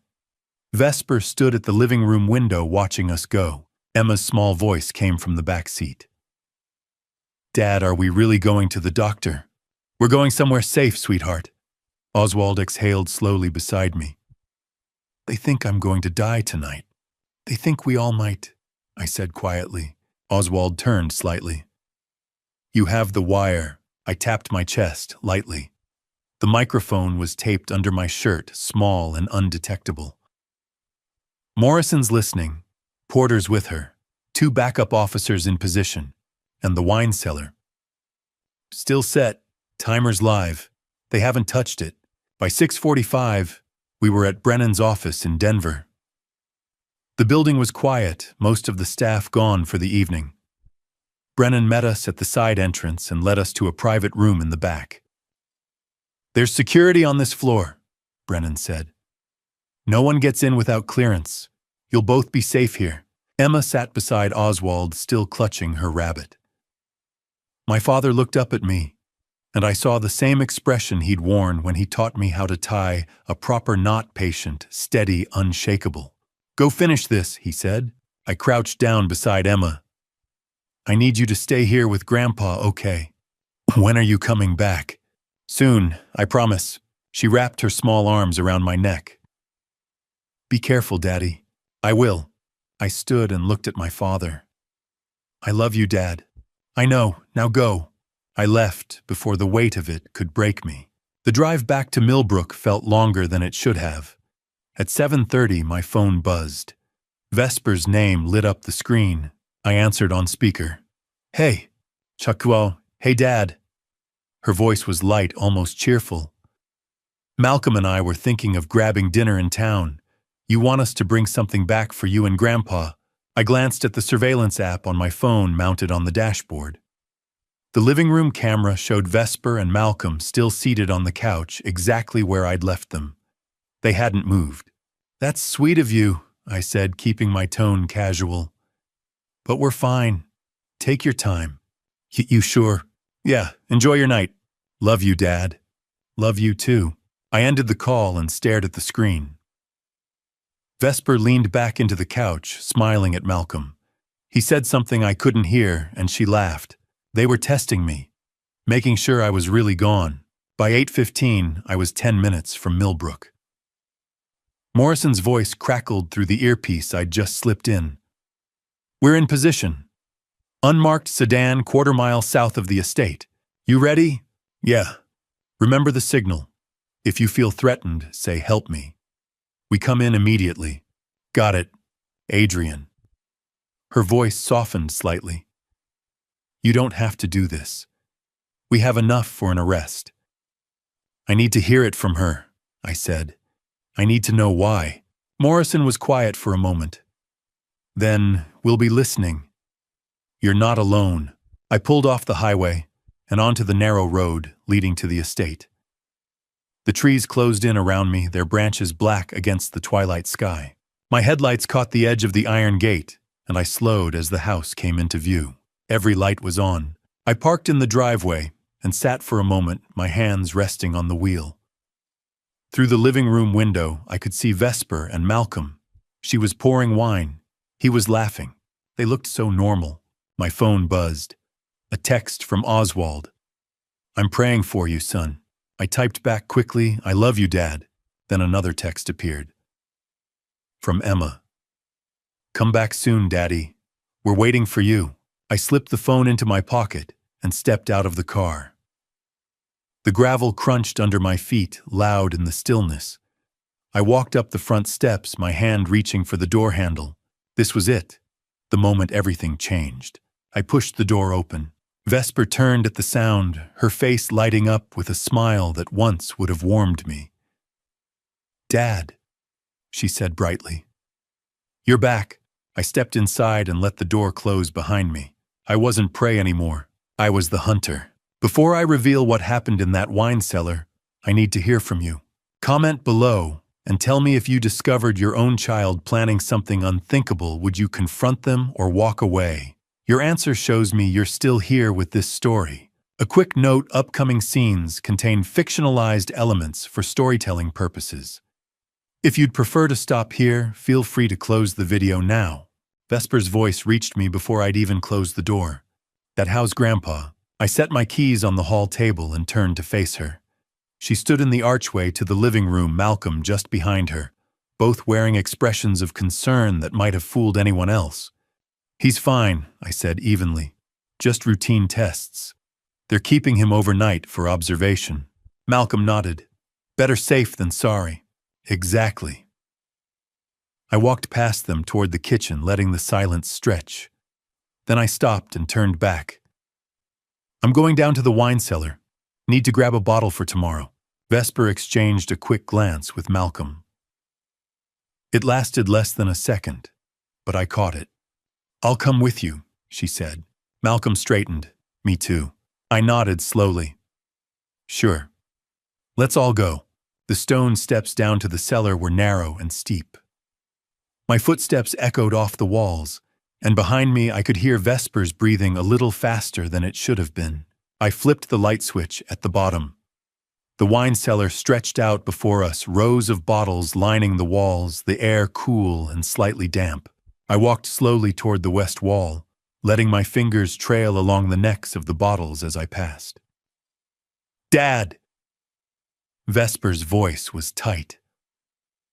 What are you looking for? I stopped in front of the oak wine rack that concealed the panel. Turned to face them both. The truth. Then I pulled the rack aside. The nitrogen tank sat exactly where I'd photographed it. 100 liters of industrial-grade gas, the timer valve mounted on top, clear tubing snaking up toward the ceiling vents. Vesper went still. Malcolm's jaw tightened. I turned back to them, keeping my voice steady. Want to explain this? For a long moment, no one spoke. Then Vesper took a step forward, her hands raised slightly, palms out. Dad, I don't know what that is. Stop. The word came out harder than I'd intended. I know everything. All of it. I moved away from the wall, closer to them, blocking the stairway. The medication tampering, the boat, the tea, and this. You installed a nitrogen tank to asphyxiate my father. The timer's set for 9:30 tonight. She invited him down here to select wine. He would have been dead by 9:40. Vesper's face crumpled. Dad, please! Why? I looked at my daughter, searching for any trace of the girl I'd raised. Just tell me why. Her eyes filled with tears. You don't understand. I'm in trouble, real trouble. I know about the debt. Vincent Carver. 2.4 million. I know about Malcolm's debt too. 1.8 million. I know you've been planning this since the day you came back. Malcolm stepped forward, his expression hardening. It was my idea. She needed money. I offered a solution. Your father's estate. $12 million. An old man with a weak heart. Who would question it? I did. My voice stayed level, but my hands were shaking. I questioned everything. Vesper's tears spilled over. He's 82 years old. He's lived his whole life. Why does he get to sit on millions while I'm drowning? The words hit me like a physical blow. Because it's his, I said quietly. He earned it. Built it from nothing. And you were going to steal it by taking his life. Don't act like you're perfect, Vesper's voice broke. You cut me off when I needed help. I cut you off because you stole from me 3 times. I gave you chances. You threw them away. Malcolm's eyes narrowed. Wait. Where's Oswald really? Somewhere safe, far from here. Vesper's face went pale. You knew this whole time. 2 weeks. Every attempt. Every lie. Every moment you pretended to care. Emma, Vesper whispered. Emma found it, didn't she? And don't. My voice turned to ice. She saved his life. She's 7 years old, and she had more courage than you've shown in 33 years. Malcolm grabbed Vesper's hand. We need to leave. Now! They moved toward the stairs. I stepped into their path. You're not going anywhere. Malcolm's hand went to his jacket. Get out of the way, Adrian. I stood my ground. No. His fingers closed around something in his pocket. Help me. I said it clearly directly into the wire taped under my shirt. The cellar door burst open. Detective Morrison came down first, her weapon drawn Officer Porter right behind her. 2 more officers followed, filling the narrow space with bodies and shouted commands. Police hands up now. Malcolm froze. Vesper stumbled backward, her eyes wide. Morrison's voice cut through the chaos. Vesper Holloway, Malcolm Reed, you're under arrest for attempted murder conspiracy and premeditated homicide planning. Porter moved in with handcuffs. Malcolm didn't resist, but Vesper turned to me, her face streaked with tears. Oh, Dad, please, I'm your daughter. My own eyes burned. I know, and I'll never forget that. They led her up the stairs, still crying, still calling my name. Morrison stayed behind, watching as I sank onto a wine crate. My legs had stopped holding me. You did well, Adrian, she said quietly. We got everything on tape. I just put my daughter in prison. You saved your father's life. I looked up at her. Then why doesn't it feel like I won? Morrison crouched down to eye level.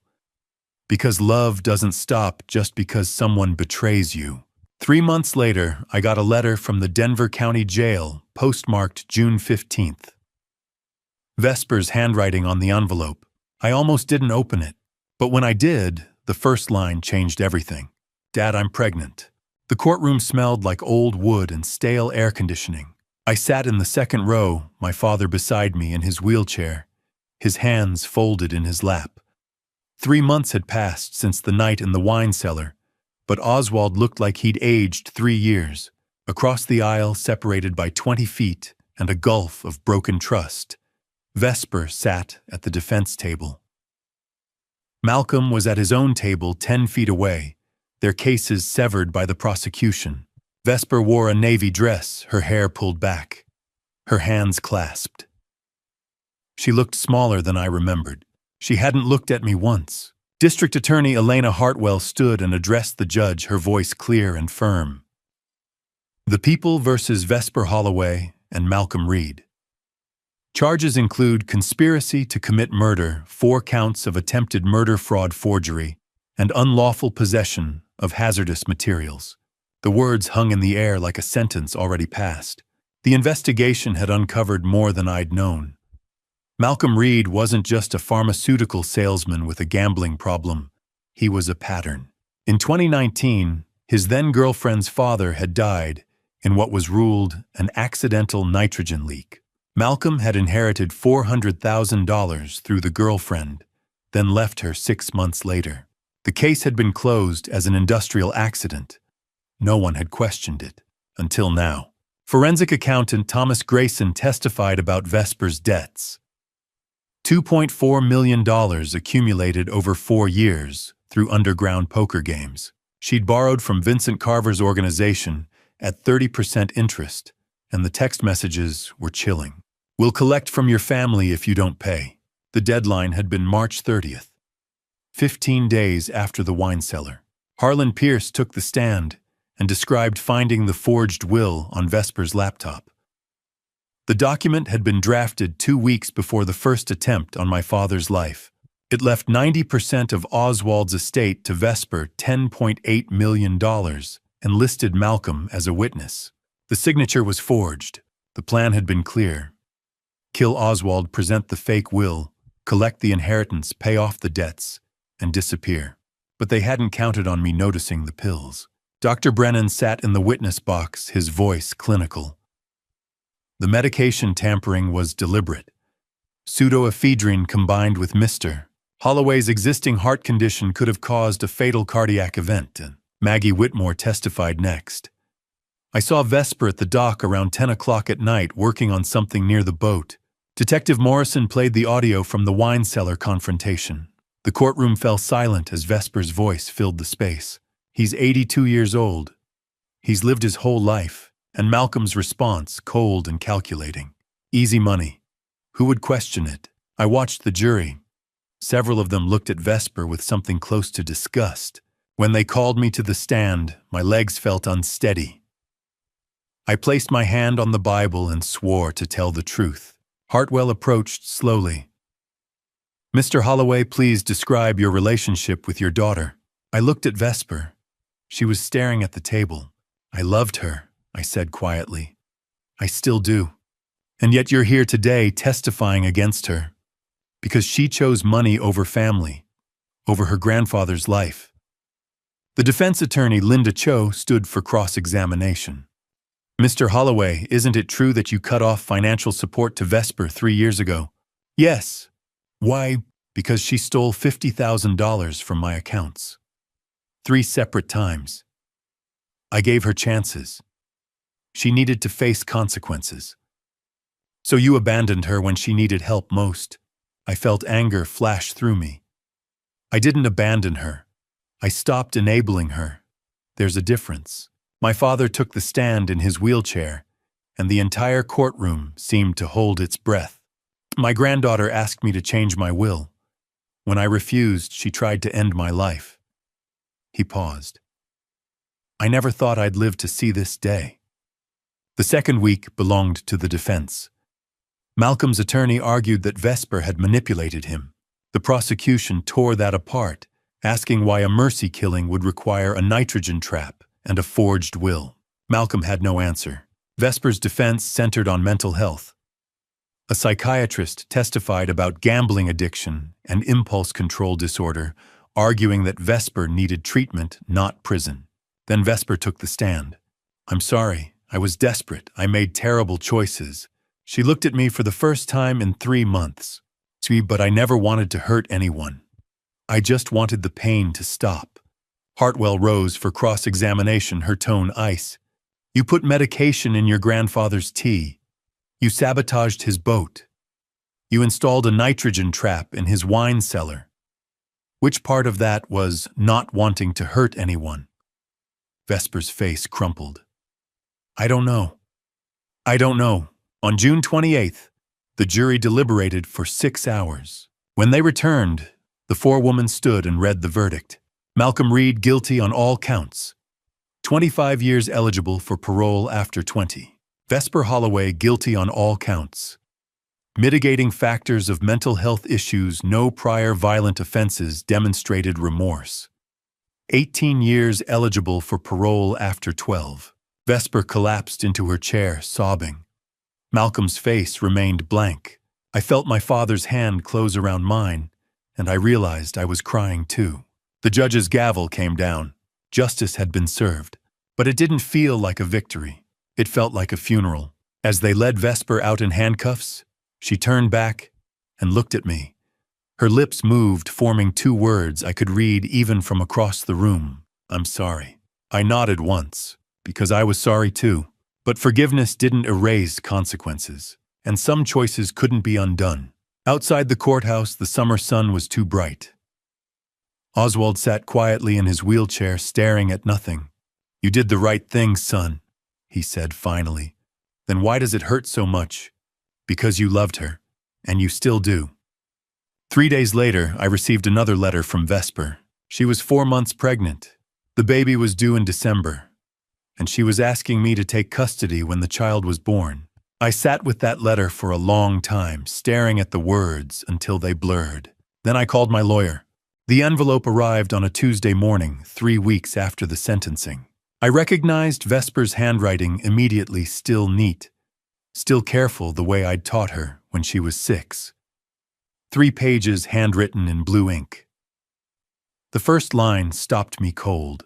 Dad, I need to tell you something. Please come visit. I hadn't been to see her since the trial. Hadn't wanted to. Every time I thought about making the drive, I remembered the wine cellar, the nitrogen tank the timer set for 9:30, the premeditation of it all. But I also remembered the girl who used to fish with me on Lake Thornton, the one who promised she'd make me proud. Oswald found me at the kitchen table, staring at the pages. "How are you going?" he asked quietly. "I don't know." He lowered himself into the chair across from me, moving slowly, carefully. The trial had aged him in ways I hadn't fully recognized until now. "Go," he said. "You'll regret it if you don't." Sterling was a 2-hour drive northeast, the landscape shifting from mountains to plains as I left Denver behind. The Colorado Women's Correctional Facility sat on the edge of town, low concrete buildings, surrounded by chain-link fencing and guard towers. I checked in at the front desk, passed through security, and waited in a sterile visiting room with plexiglass dividers and phones mounted on the walls. The chairs were bolted to the floor. Everything was designed to prevent connection. The door on the other side of the glass opened, and Vesper walked in. She looked smaller, thinner. Her hair had been cut short, and the prison uniform hung loose on her frame. But it was her eyes that stopped me, hollow, exhausted. But something else, too. Something I hadn't seen in years. Fear. She sat down and picked up the phone. I picked up mine. For a long moment, neither of us spoke. "Thank you for coming," she said finally. "What did you need to tell me?" She took a breath. "I'm pregnant." The words didn't register at first. I heard them, but they felt disconnected from reality, like she'd spoken in another language. "What?" 8 weeks. I found out 2 weeks ago. My hand tightened on the phone. "Malcolm." "Yes." "Does he know?" "I told him yesterday through my lawyer. He said he wants nothing to do with it." Of course he didn't. Malcolm Reed had already moved on to his next survival strategy: distance himself. Minimize culpability, serve his time quietly. A baby, my granddaughter, conceived by 2 people who'd tried to murder my father. "I know what you're thinking," Vesper said, her voice cracking slightly. "That I don't deserve to be a mother." "I didn't say that. You don't have to. I can see it in your eyes." She wiped at her face with the back of her hand. The cuffs on her wrist were too big, sliding up her forearm. "The baby's due in February. I'll give birth here in the medical unit. Colorado law says I can keep her with me for 18 months. After that..." Her voice broke. "After that, she goes into the system, foster care, unless a family member takes custody." The air in the room felt too thin. "Dad, please." Her hand pressed against the glass. "Please take her." I stared at my daughter, this woman I'd raised, loved, lost, and felt something crack open inside me. "You're asking me to raise your daughter while you sit in prison for trying to kill my father. I'm asking you to give her a chance I never gave Grandpa." She leaned closer to the glass, her breath fogging it slightly. "She's innocent. She didn't choose this. And I know I have no right to ask. But she's your granddaughter." Part of me wanted to say no, wanted to walk out and never look back. But I looked at Vesper, broken, desperate, but for the first time not thinking about herself. And I thought about what my father would do. "I need time to think. I understand. If, and I'm emphasizing if I agree, there will be conditions. Anything. You sign over full legal guardianship, no interference. Yes. You get help. Real help. Therapy, addiction, counseling, everything. I've already enrolled. The prison has a program. And when you're released, if you're released, you don't automatically get her back. You have to prove you're stable, sober, safe." Vesper nodded, tears streaming down her face. "I will. I promise. I've heard your promises before." "I know." Her voice was barely a whisper. "But this time I mean it. She deserves better than what I gave you and Grandpa." I sat back in the chair, the phone still pressed to my ear. On the other side of the glass, Vesper waited, her whole body tense with hope I wasn't sure I could give her. "I'll talk to Dad," I said finally. Relief washed over her face. "Thank you. I'm not doing this for you," I said quietly. "I'm doing it for her." She nodded. "I know. That night I told Oswald everything." He listened without interrupting, his hands folded on the kitchen table, his expression unreadable. When I finished, silence filled the room, broken only by the ticking of the old clock on the wall. "What will her name be?" he asked finally. "We don't know yet. I'd like to suggest one." He looked at me, his eyes steady. "Margaret, after your mother." I hadn't expected that. "Mom?" So she always believed in second chances, even when people didn't deserve them. He reached across the table and gripped my hand. This baby. She's our second chance. To break this cycle. To raise someone with integrity. His voice was firm, but I could see the exhaustion in his face, the way the weight of everything had pressed him down. "Do it, son. Give this girl the family Vesper didn't appreciate." I thought about my mother, strong, patient, forgiving, in ways I'd never fully understood. She would have said yes immediately, would have seen the baby as a blessing, not a burden. "Okay," I said, "we'll do it." Oswald squeezed my hand. "Good man." The next day I called my lawyer. Within a week the paperwork was filed. Vesper signed the guardianship documents without hesitation, her signature shaky but clear. In 8 months a baby would be born. A child tied to so much pain. But maybe, just maybe, she could be our redemption too. February came, and with it everything changed again. The phone rang at 3 in the morning. I fumbled for it in the dark, my heart already racing before I saw the number. Sterling area code. "Mr. Holloway, your daughter is in labor." I was out of bed before the nurse finished speaking. Emma was already awake when I knocked on her door, sitting on the edge of her bed in her pajamas, as if she'd been waiting. "Is it time, Dad?" "Yes, sweetheart. Get dressed.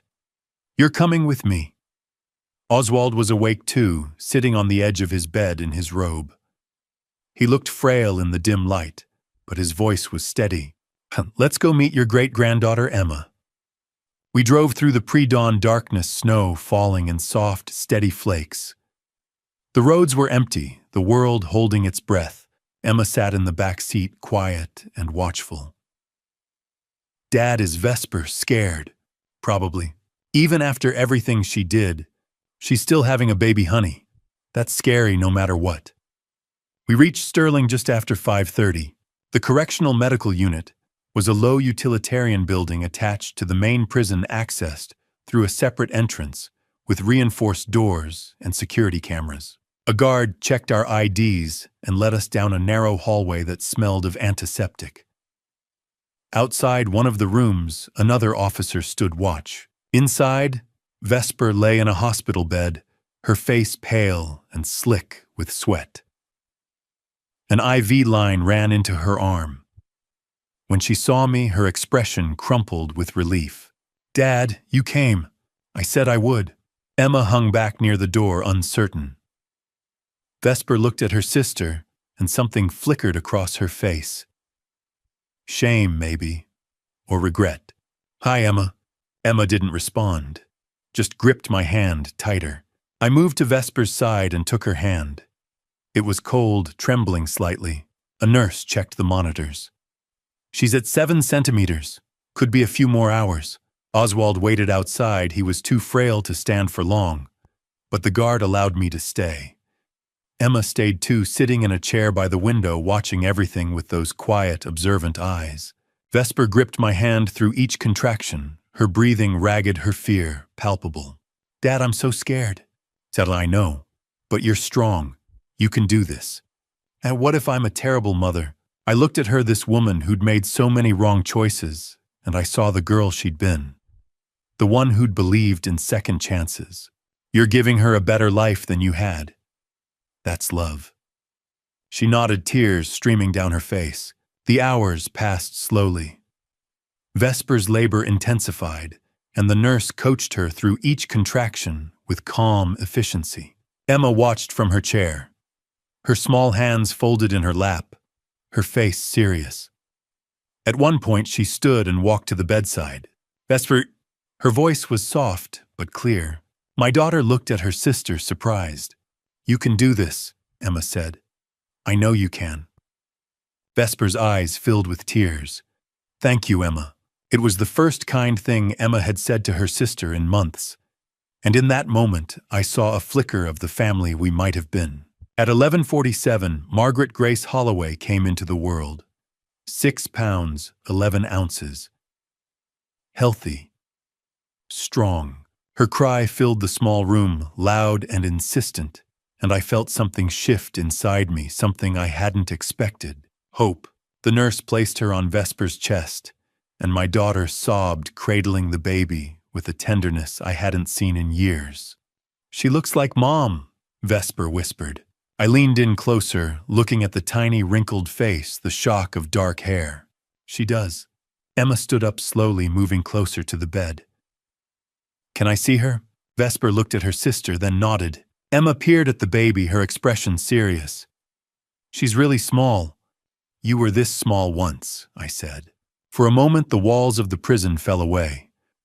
There was only Vesper and her daughter Emma and me, a small, fragile moment of grace in a place designed to strip it away. They allowed us 18 hours of visitation. Vesper fed Maggie, held her, whispered to her in soft, broken tones. Oswald came in slowly with his cane, and when he held his great-granddaughter for the first time, his hands shook. Hello, little Margaret Grace, he said quietly. I'm your great-grandpa, and you're going to have a good life. I promise you that. Emma stood beside him, watching Maggie with protective eyes. Can I hold her too, Grandpa? Oswald smiled. Of course, sweetheart. He carefully transferred Maggie into Emma's arms, and Emma sat down, slowly cradling her niece with surprising gentleness. She looked down at the baby's face, her expression softening. Hi, Maggie. I'm your Aunt Emma. I'm going to help take care of you. Vesper watched from the bed, tears streaming down her face. You're going to be an amazing big sister, Emma. Emma didn't look up. I know. At 2 p.m, a social worker arrived with the guardianship papers. Vesper signed them without hesitation, her hand steady despite the tears. The birth certificate listed Adrian Holloway and Oswald Holloway as legal guardians. When it was time to leave, Vesper held Maggie one last time. She kissed her forehead, her lips trembling. I'm sorry I can't be the mother you deserve, she whispered to the baby. But your grandpa, he's the best man I've ever known. He'll teach you everything I forgot. Then she looked at Emma. Emma, will you tell her about me someday? The good parts, if there are any. Emma was quiet for a long moment. Then she nodded. I'll tell her you loved her. Vesper's face crumpled. Then she handed Maggie to me. The weight of her, so small, so warm, settled into my arms, and I felt the enormity of what we were doing. It's Dad. Vesper looked at me. Thank you for not giving up on me. Even when I gave up on myself, I'm your father, I said quietly. I'll never give up on you. But you have 17 years left to figure out who you want to be. I will. I'll use every day. Vesper reached out and touched Maggie's hand one last time. Goodbye, sweetheart. Mommy loves you. The drive home was quiet. Maggie slept in her car seat, bundled in a soft pink blanket the hospital had given us. Emma sat beside her in the back seat, one hand resting gently on the car seat, as if standing guard. Oswald rode up front, his gaze distant, lost in thought. I glanced at him. You okay? He nodded slowly. I was just thinking about your mother. She would have loved this moment. A new beginning. And she would have been a wonderful great-grandmother. She would have spoiled Maggie rotten, he said with a soft smile. Just like she spoiled Vesper. Emma spoke up from the back seat. Grandpa, do you think Maggie will remember her mom? Oswald turned to look at her. She won't remember her face, honey, but we'll make sure she knows her mother loved her. That's what matters. And we'll make sure she knows she's loved, I added. Every single day. Emma nodded, satisfied. Good. We arrived at Holloway Estate just after 5. The sun was setting, casting long shadows across the driveway. I carried Maggie inside and Oswald followed slowly, leaning heavily on his cane. Emma carried the diaper bag, serious and responsible. Lily had prepared the nursery in the room that had once been Vesper's. A crib stood by the window, a mobile of stars hanging above it. The walls were painted a soft cream, and a rocking chair sat in the corner waiting. Oswald held Maggie and looked around the room. This house has seen too much pain. But now there's hope. Emma stood beside him, looking at her niece with protective eyes. I'll make sure she's safe, Grandpa. I promise. I know you will, sweetheart. I stood with my father, my daughter, and my granddaughter, 3 generations, connected by blood and something stronger. Something forged in crisis and sealed in love. Maybe this is why we survived, I said. To raise her. Oswald nodded. Maybe it is. Margaret Grace Holloway entered the world on Valentine's Day, a symbol of love born from betrayal. A child who would never know the darkness that preceded her arrival, but who would be shaped by the light we chose to build in its place. And maybe, just maybe, she was our redemption. The morning sunlight danced across Lake Thornton, turning the water into a field of diamonds. I pushed Maggie's stroller along the path, the wheels crunching softly on the gravel. Beside me, my father walked slowly, his cane tapping a steady rhythm. Emma skipped ahead, pointing out birds and flowers to her niece. At 82, Oswald's every step was deliberate, but he smiled as he looked at his great-granddaughter. Maggie was 3 months old now, her eyes bright and curious, her tiny fists waving at the world. She made small, cooing sounds and Oswald laughed. She has your mother's eyes, he said quietly. I see it too, Dad. Emma ran back to us, breathless. Dad, can we take Maggie to see the ducks later? Maybe this afternoon, sweetheart. A year ago, I'd been fighting to save my father's life. Today, I was raising his great-granddaughter with help from an 8-year-old who'd already proven herself a hero. Life was strange that way. Maggie woke at 6 every morning without fail, and I'd stumble out of bed to feed her, change her, rock her back to contentment. Oswald would shuffle into the kitchen by 7, already dressed, ready to hold her while I made coffee. Emma had become my unexpected ally. She'd fetch diapers, warm bottles, sing to Maggie when she cried. She'd grown up faster than any child should have to, but she carried it with quiet grace. Lily prepared breakfast and kept the house running with quiet efficiency. She'd become more than help, she was family. Dr. Brennan visited once a month to check on Maggie. She's thriving. You're doing great. But it wasn't easy. The sleepless nights left me exhausted. Oswald's health was declining, his mobility limited, his strength fading, but he refused to miss a moment with Maggie. The financial strain was real. I'd sold off part of the estate holdings to establish a trust for her future. The grief over Vesper was always there, a low ache I'd learned to carry. But Millbrook, this small town that had watched our family unravel, rallied around us. The local church brought meals. People stopped me at the grocery store to tell me they were praying for us. Vesper wrote every month. The first letter arrived in April, 2 months after Maggie's birth.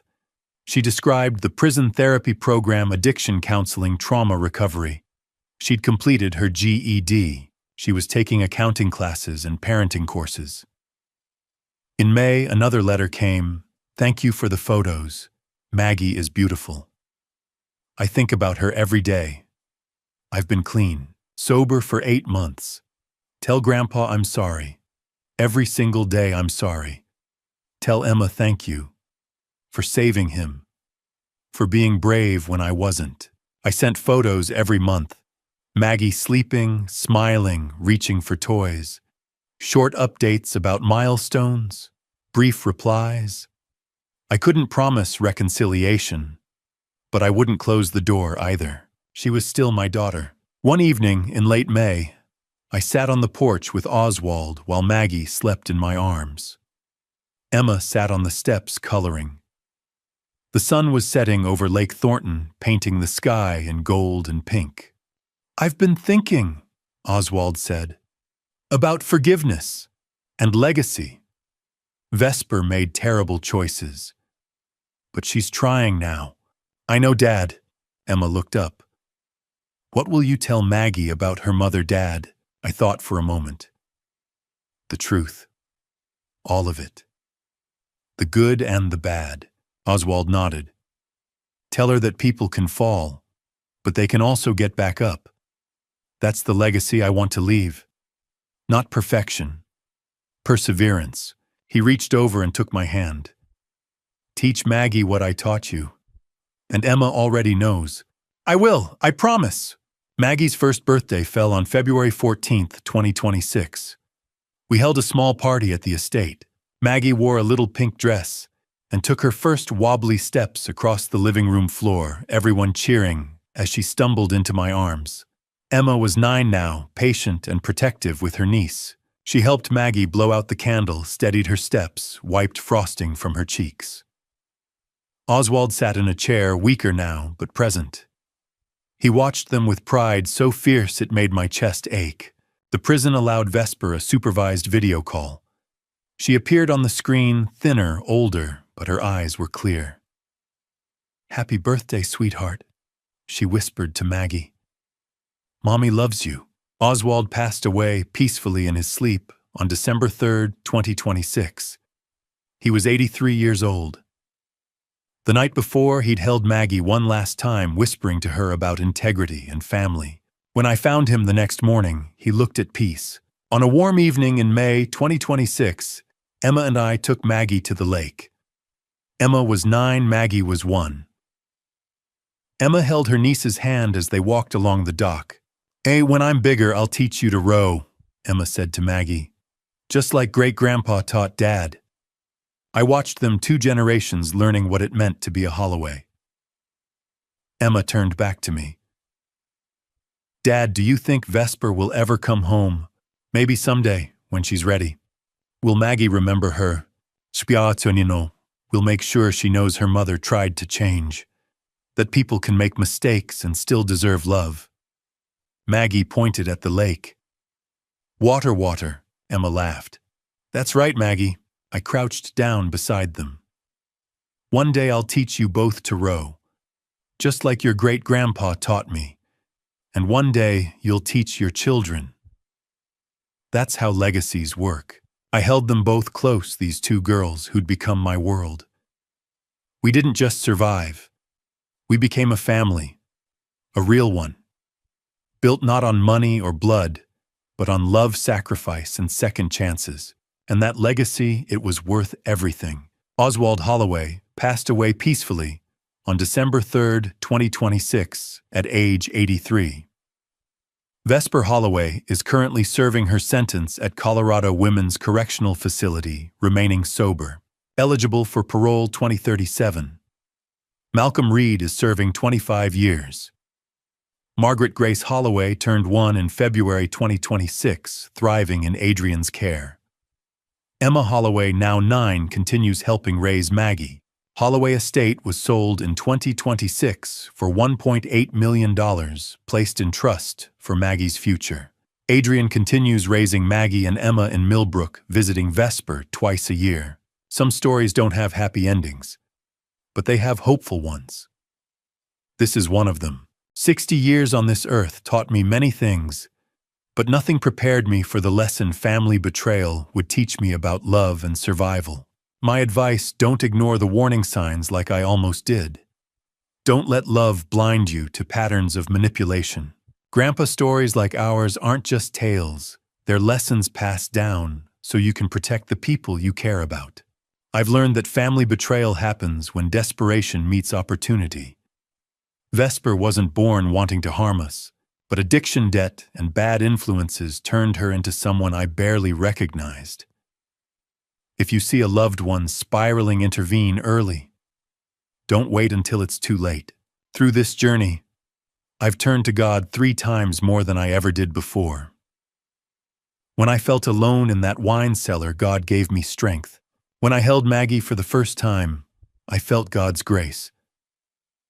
And when my father passed peacefully, I thanked God for the time we had.